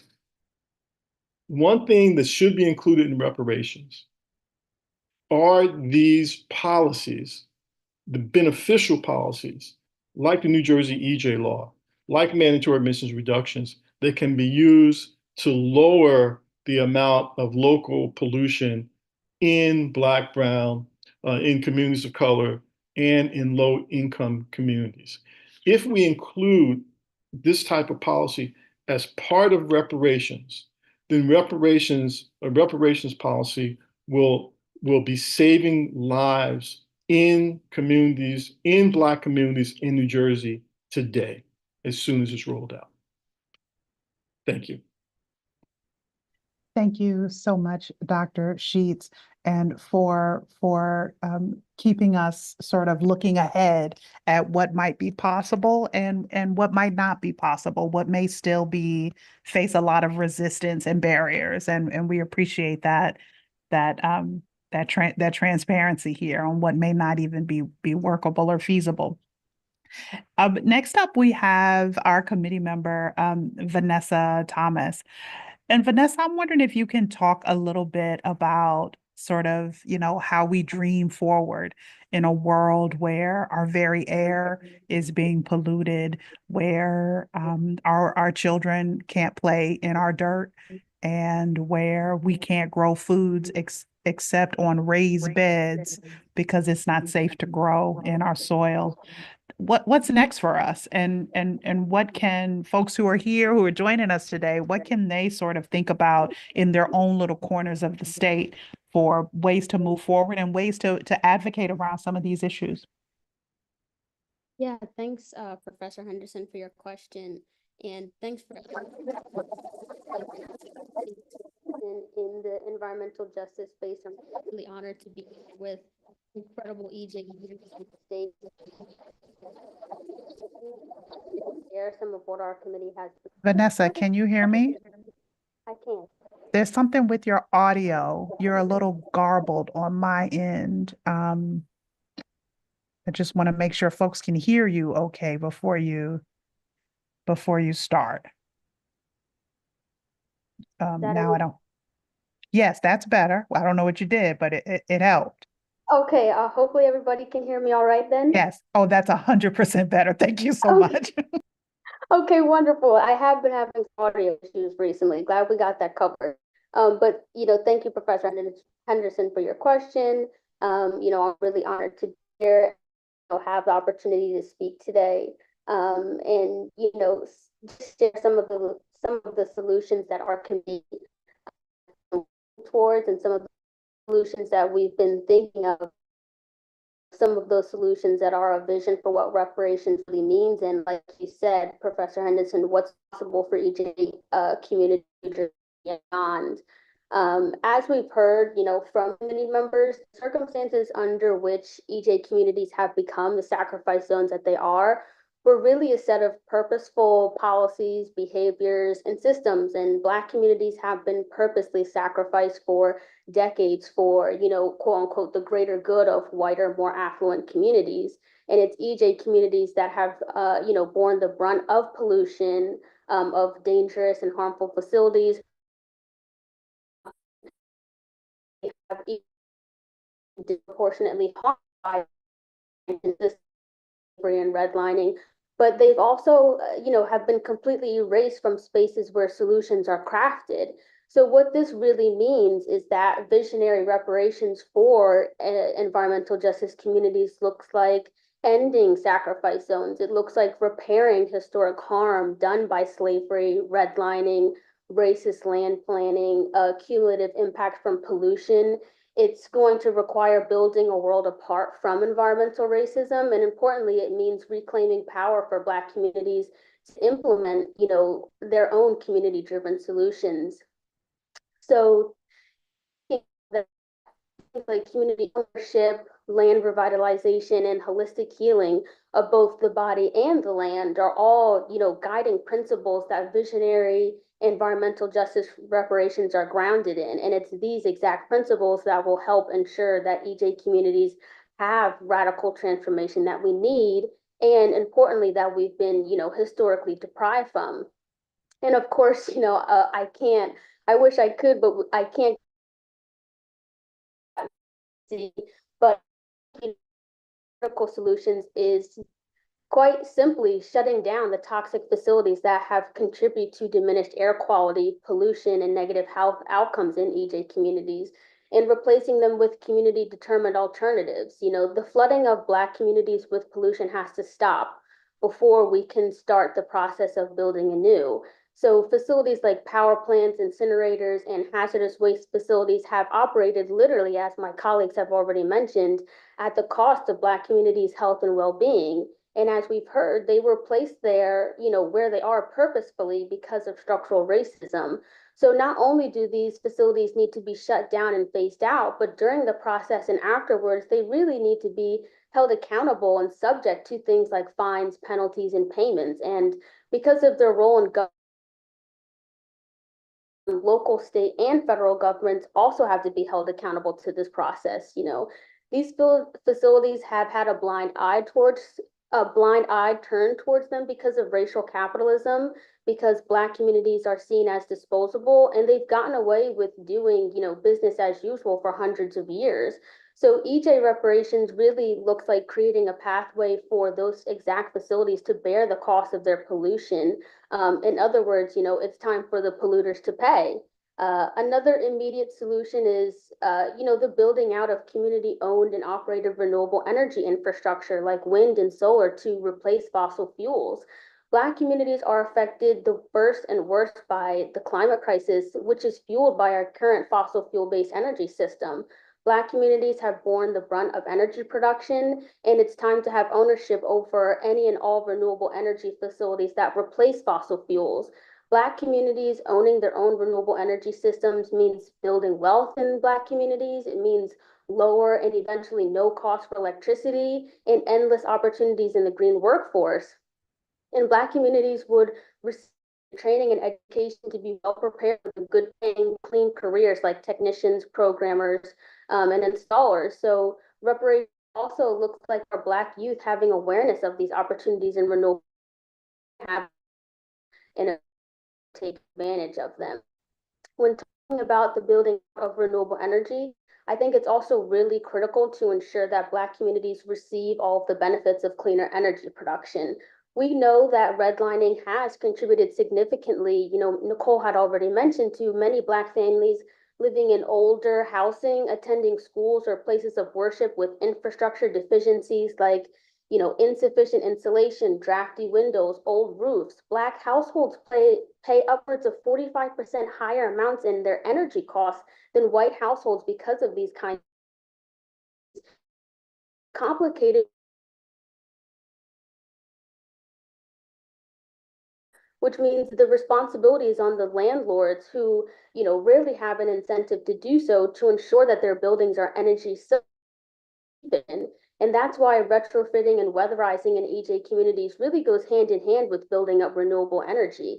Not only do EJ reparations include sustainable, clean energy production in Black communities, but it also reaches households efficiently and at low cost. One final and sort of immediate solution I want to talk about is air and water monitoring and filters for Black communities. Many times Black communities are told retroactively about harm and exposure, hours or days after the fact that they were exposed to dangerously high levels of pollutants or contaminants in the air and water. That should not be the case. Every EJ community needs meticulous monitoring of air and water and real-time data. Black communities need information on what we're being exposed to, from industrial operations to the trucks that pass by our homes and schools. And monitoring is really just the baseline. Buildings in Black communities also need to be equipped with things to either mitigate or completely avoid exposure to these contaminants. And until all polluting facilities and operations have ceased, then Black communities and Black households in EJ communities need free and unlimited access to things like high quality air and water filters to best limit that exposure. Professor Henderson, you also talked about some, more long-term visionary changes. And when we think about long-term solutions for reparations in EJ communities, we have to discuss, the prioritization, the revitalization, the healing, and nurturing of the land and water. Black communities have suffered harm from contaminated water and land, whether it be from, we discussed lead pipe paint, or the physical environment we live in is absolutely instrumental in determining our health. EJ communities have had to make do on land and water that is polluted, that's toxic, that's dangerous. For Black communities to thrive, it has to begin with clean air, clean water, and clean land. We can talk about something as simple as trees, which Maria had mentioned, earlier in downtown North. We know Black communities have lower amounts of trees and tree canopy compared to white communities, which again can be traced to redlining and disinvestment in Black communities. Of course, we need more trees, but reparations, we're talking about visionary, so we don't have to stop there. Reparations for EJ communities can look like increasing all kinds of green space, trees that bear fruit, parks that can be walked to very easily, rain gardens and green roofs. We can talk about revitalized and fertilized land and fertile land for Black communities to plant our own fruits, vegetables, and herbs, food and plants that connect us to our cultural heritage, that nourish us, that serve as preventative care. Growing good quality plants is just one part of a larger holistic health care. We know that Black communities suffer from higher rates of asthma, chronic disease, cancer because of the pollution in our communities. So EJ reparations means, free healthcare to those needing care from the health impacts they incurred as a result of living in an overburdened community.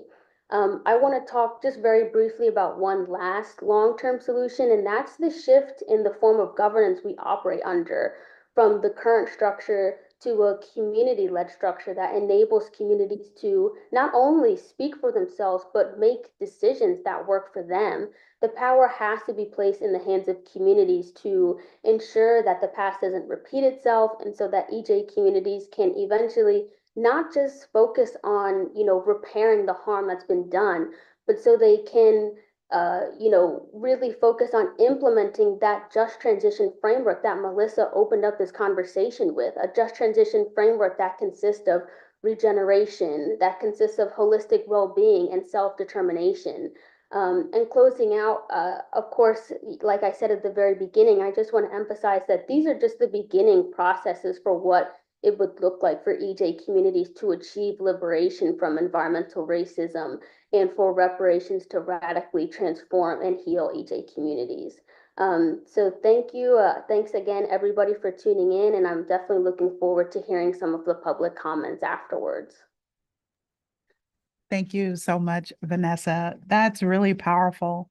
And I think you've given us something to aspire to while holding, polluters accountable, also recognizing that when we think about a reparative justice framework, we can think broadly and we can, as I said before, we can dream a little bit, sort of imagining what it might look like to have clean air, clean water, clean soil, how we might thrive in these communities, in these EJ communities, how children might thrive, how thinking about, maternal mortality and infant illness and infant death, how we might see real change and real closing of some of those racist disparities and gaps because of what we're experiencing in our communities in terms of the food we have access to, et cetera, and the healthcare that we have access to. So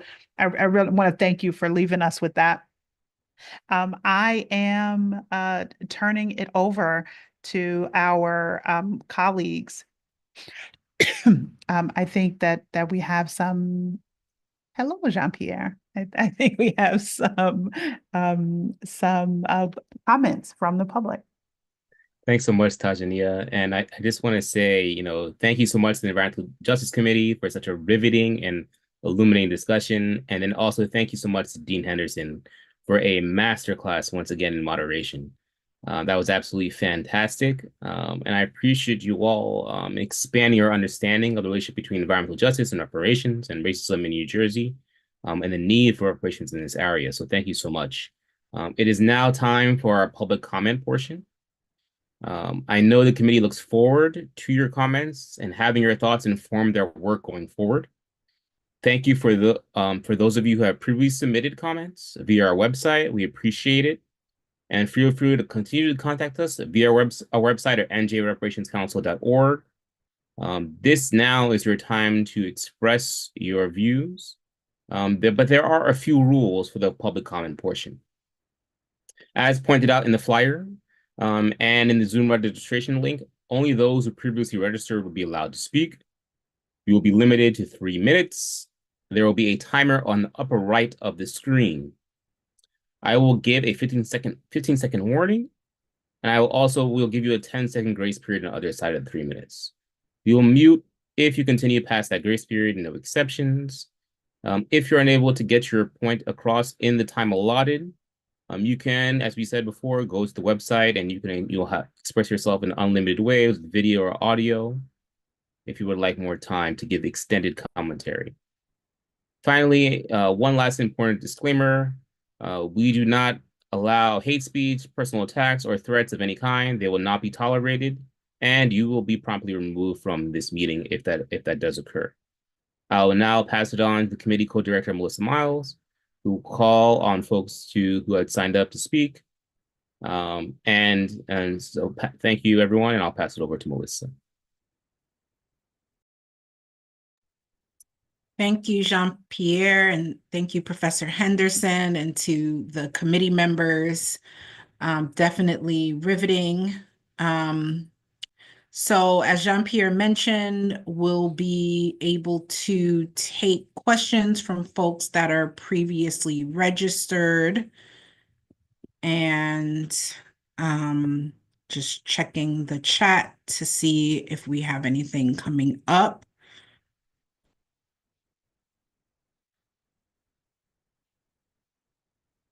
Okay, so it seems that we don't have any any questions that were previously sent in.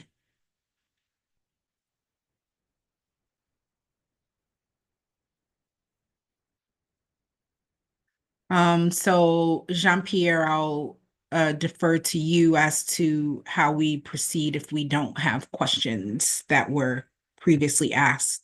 Do we normally open the chat? We can open it up to the audience. Maybe if folks in the audience want to put questions into the chat, we can read those out and see if the committee has answers right away or not.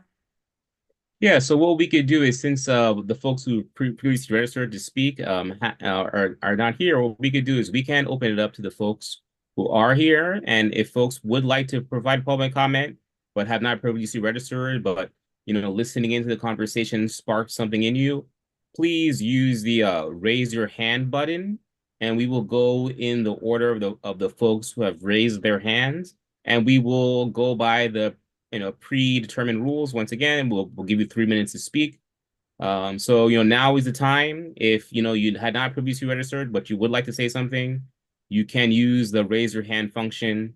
We have done this previously in our other sessions. So you are welcome. You don't have to feel compelled, but we do want to give a little bit of space for those of you who are here who would like to provide public comment.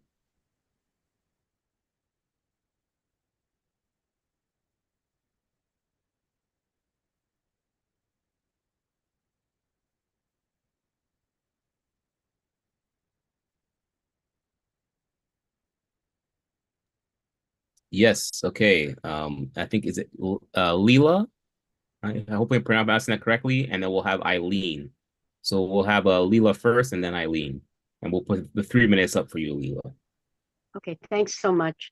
I'm a member of the People's Organization for Progress, and there are brilliant ideas and wonderful opportunities for collaboration, it seems to me. But the question is, how do we get this out of committee, and how do we get it?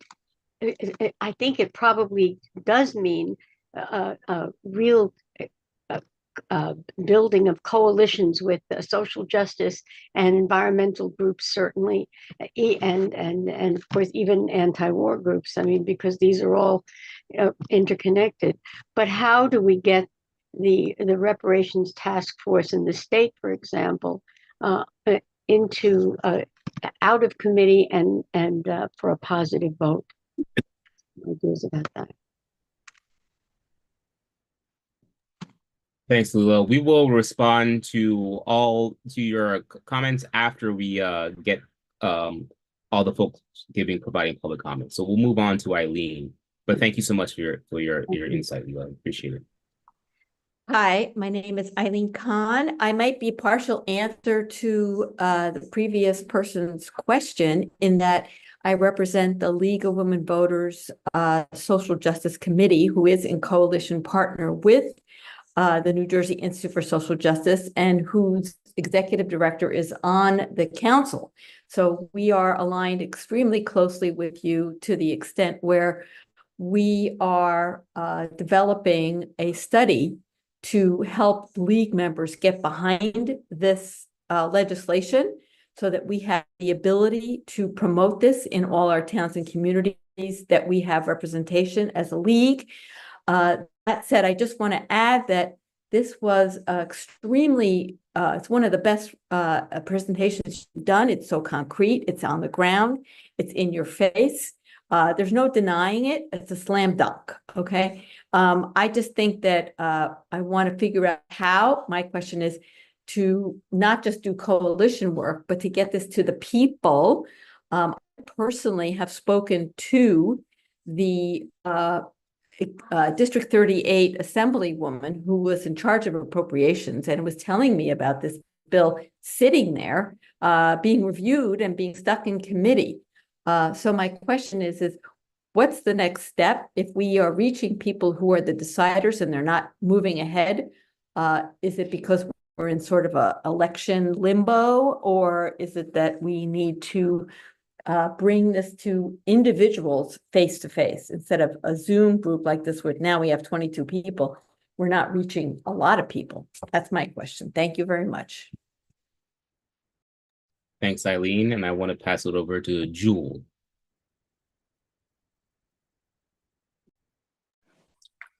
Hello, I just wanted to ask a quick question, and forgive me if this has already been answered, but will this committee be addressing housing as a topic for a session, if they haven't already?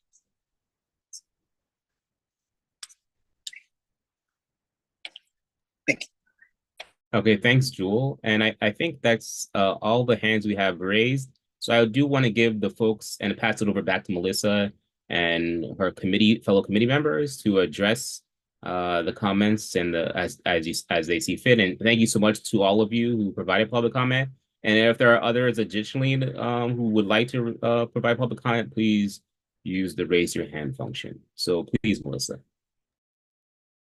Great, thank you. So I'd like to open it up to the committee members to answer any of the questions. I actually did want to first quickly ask a follow-up question to Eileen Khan, who mentioned a bill that's sitting, but I'm not clear on what bill it was. I don't know if others heard Okay, just to clarify, I think it was 2 years ago, there was Shavana Sumter and other co-sponsors introduced a reparations task force study bill, which is not to write checks. It's just to say, let's study this. Let's do what California did. It's a 24-month study. It really requires that people be aware of everything you're saying about the legacy of slavery and the history and the effects of it in the state of New Jersey.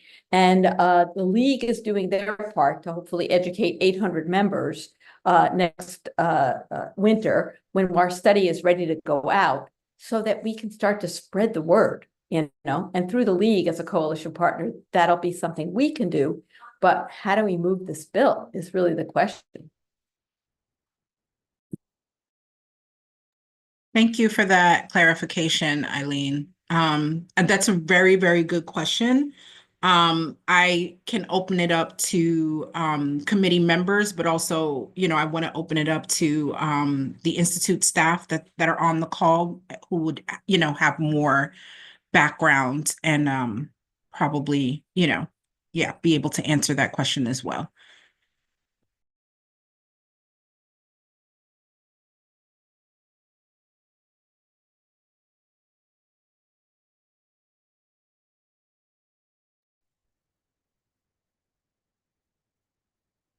Any takers on that particular question?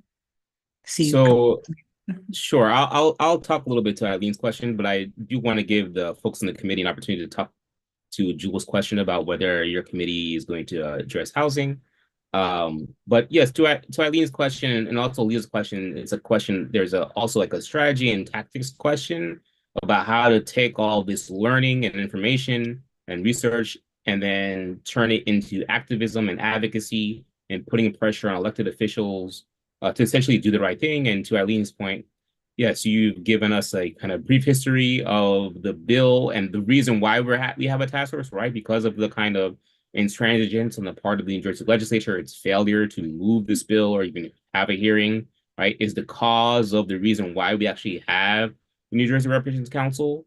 Now, I think you're asking, a fundamental question where I don't think it's, an easy answer where I can give you a silver bullet.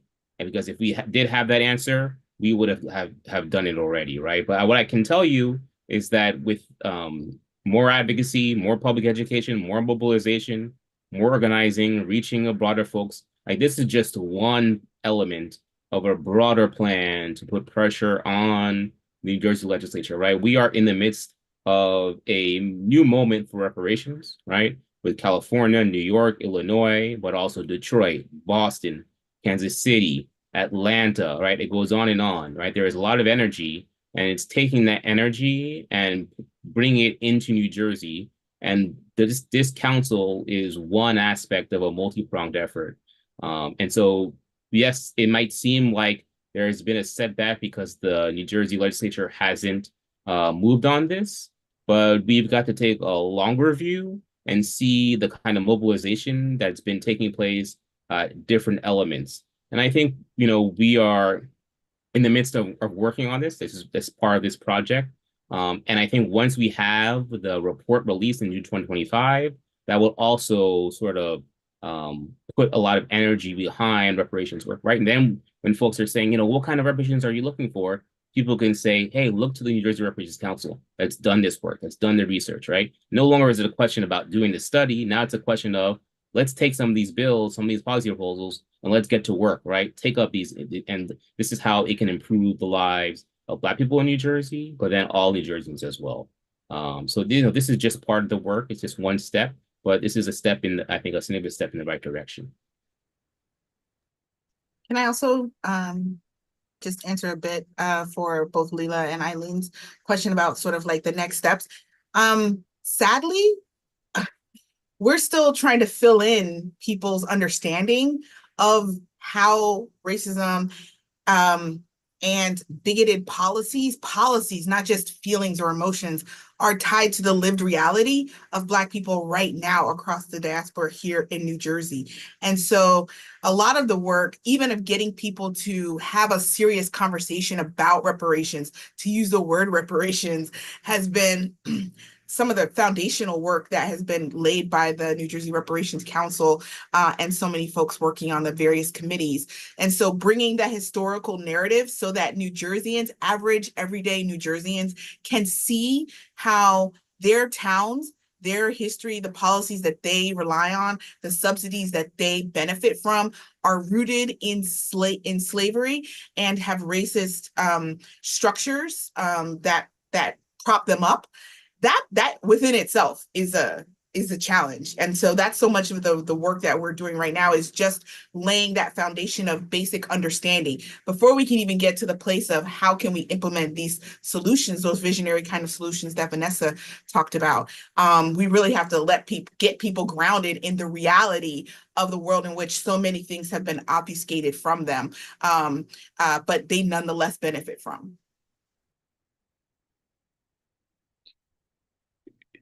Thank you. You know, Go ahead, Dr. yeah, I also think, I mean, I think the report will be obviously educational, right? Serve educational function. But it was a really good idea, Jean-Pierre. I'll compliment the Institute for Social Justice on this because I think you're also creating a constituency for the issue of reparations. I mean, I know, just working on the report from the EJ point of view, now I can see how this could be part of EJ work in New Jersey. And I think you have, reached out to a great group of people. How many did you say were working on the report? We're 48, and you're actually building a constituency with this report. Have to take it further, but I think it was a really good and strategic idea to do the report. How do we take it beyond the people working on the report, I guess, is a question.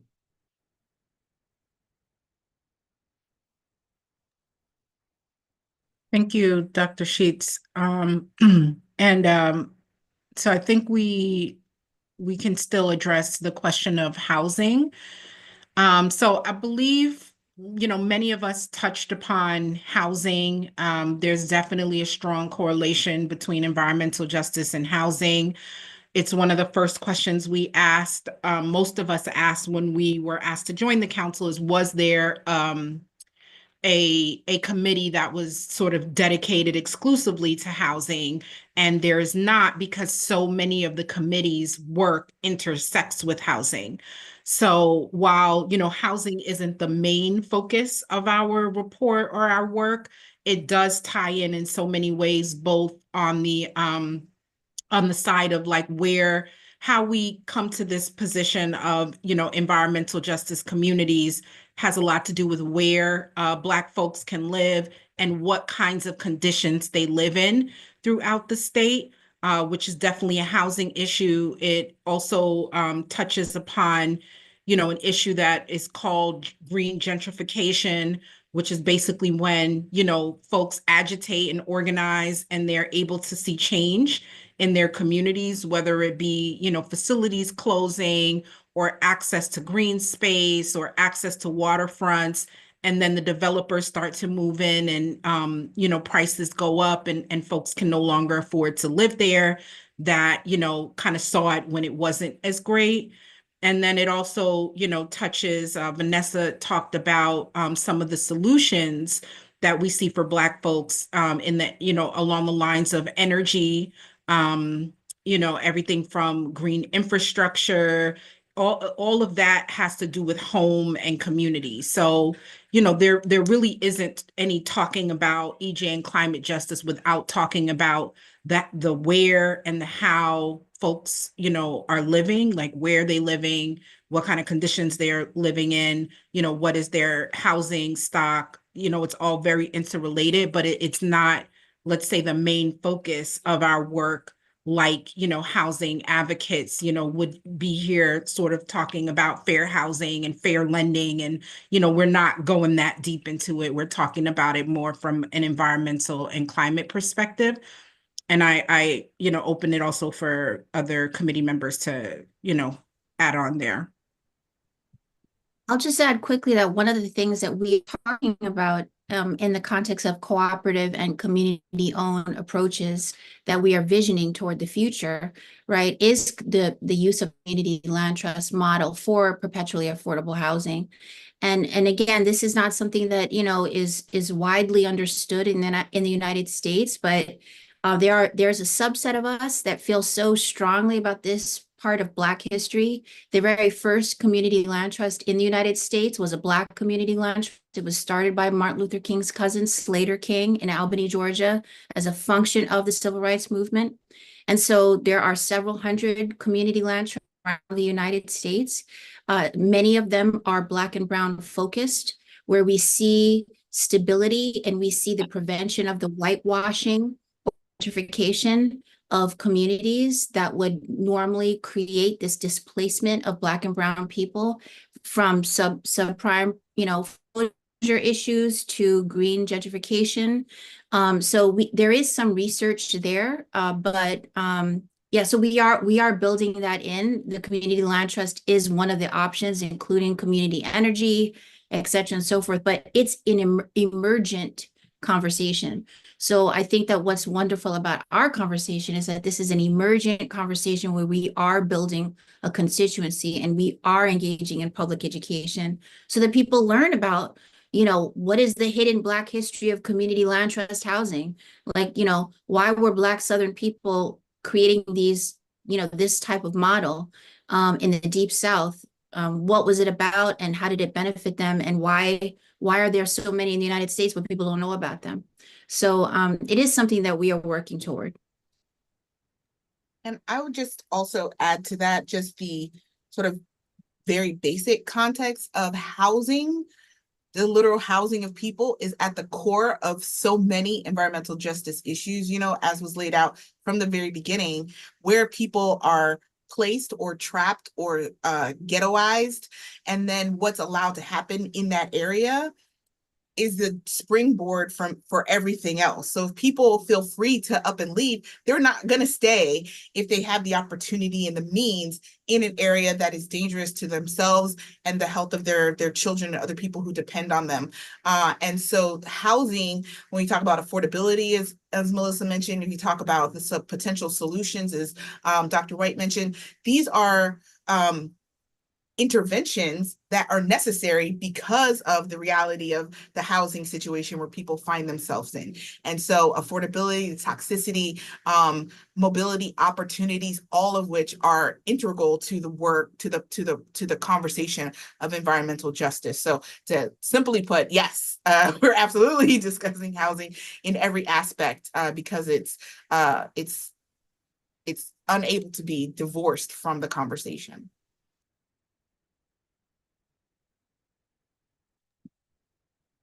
Thank you, Nicole and Mia. And I see that we've been joined by another pre-registrant, Sahir Nuruddin. I wanted to give you a chance to make your comment if you would still like to make a comment to the committee. Yes. Can I still be heard? Can I be heard? Yes, please. Go ahead. Yes. I think you all did a great job explaining the history of slavery in New Jersey and the history of its treatment towards Black people in America, in New Jersey, some of which I wasn't aware of. So I definitely want to commend you all on that delivery. Second, the question I have is pertaining to during this reparations movement that's happening across the country. I want to know how is the issue in New Jersey being dealt with pertaining to lineage-based reparations as opposed to race-based reparations. So that was the main question I had and how that relates, because that is very important. And I do think that has to be addressed in every reparations committee that's being orchestrated throughout the country.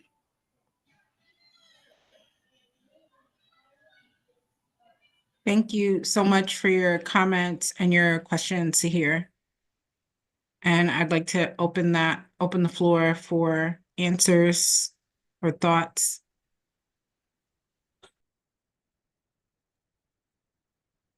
Sure, I can jump in on that. And yes, thanks so much to hear for your question. That's a common question that we've received previously, and I'm sure we'll receive it again in the future. What I would point you to is if you are interested in seeing further discussion on this, you can take a look at the Segregation Committee's public session where that question was addressed, where we had multiple people asking about that. But what I will say is take a look at our website first. Go to njreparationscouncil.org, where we do discuss the question of eligibility.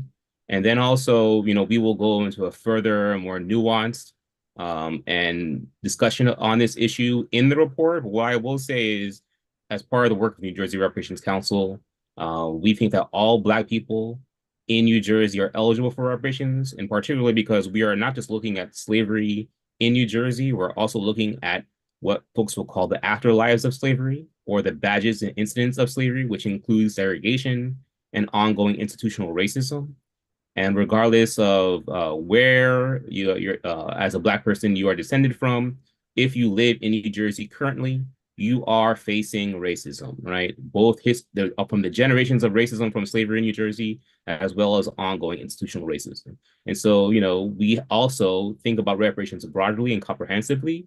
And so reparations takes on multiple forms, not just individualized cash payments, but also structural changes, right? And that's going to affect Black people in different kinds of ways. Now, certain kinds of reparations might benefit descendants of enslaved people in New Jersey in different ways if we're talking about individualized cash payments, but that is only one form. So we have to think about the form that the reparations is taking. We got to think about the time period and what the harm that is being addressed.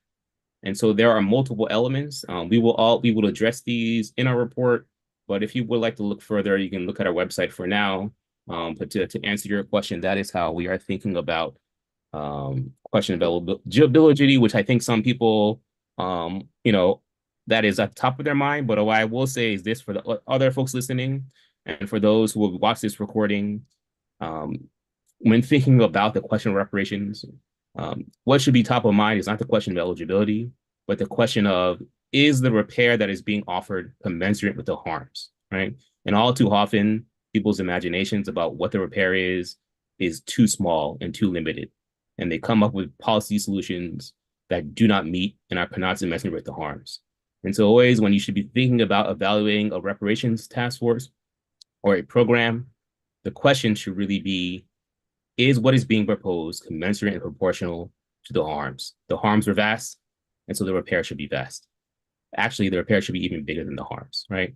And so the project is that we're trying to build a new New Jersey, right?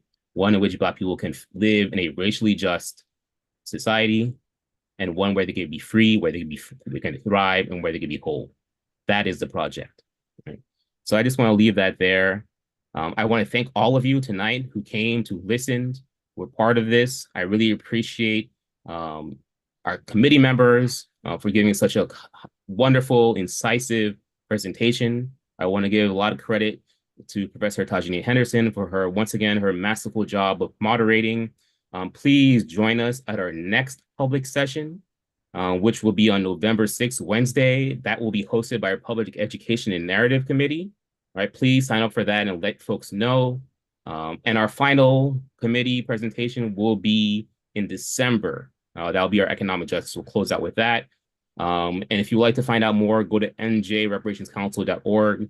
But once again, I just want to thank you all so much for taking time out of your evening on a Monday to be joining us for this wonderful conversation. I hope you all have a good rest of your evening. Thank you so much. Bye-bye. Thank you.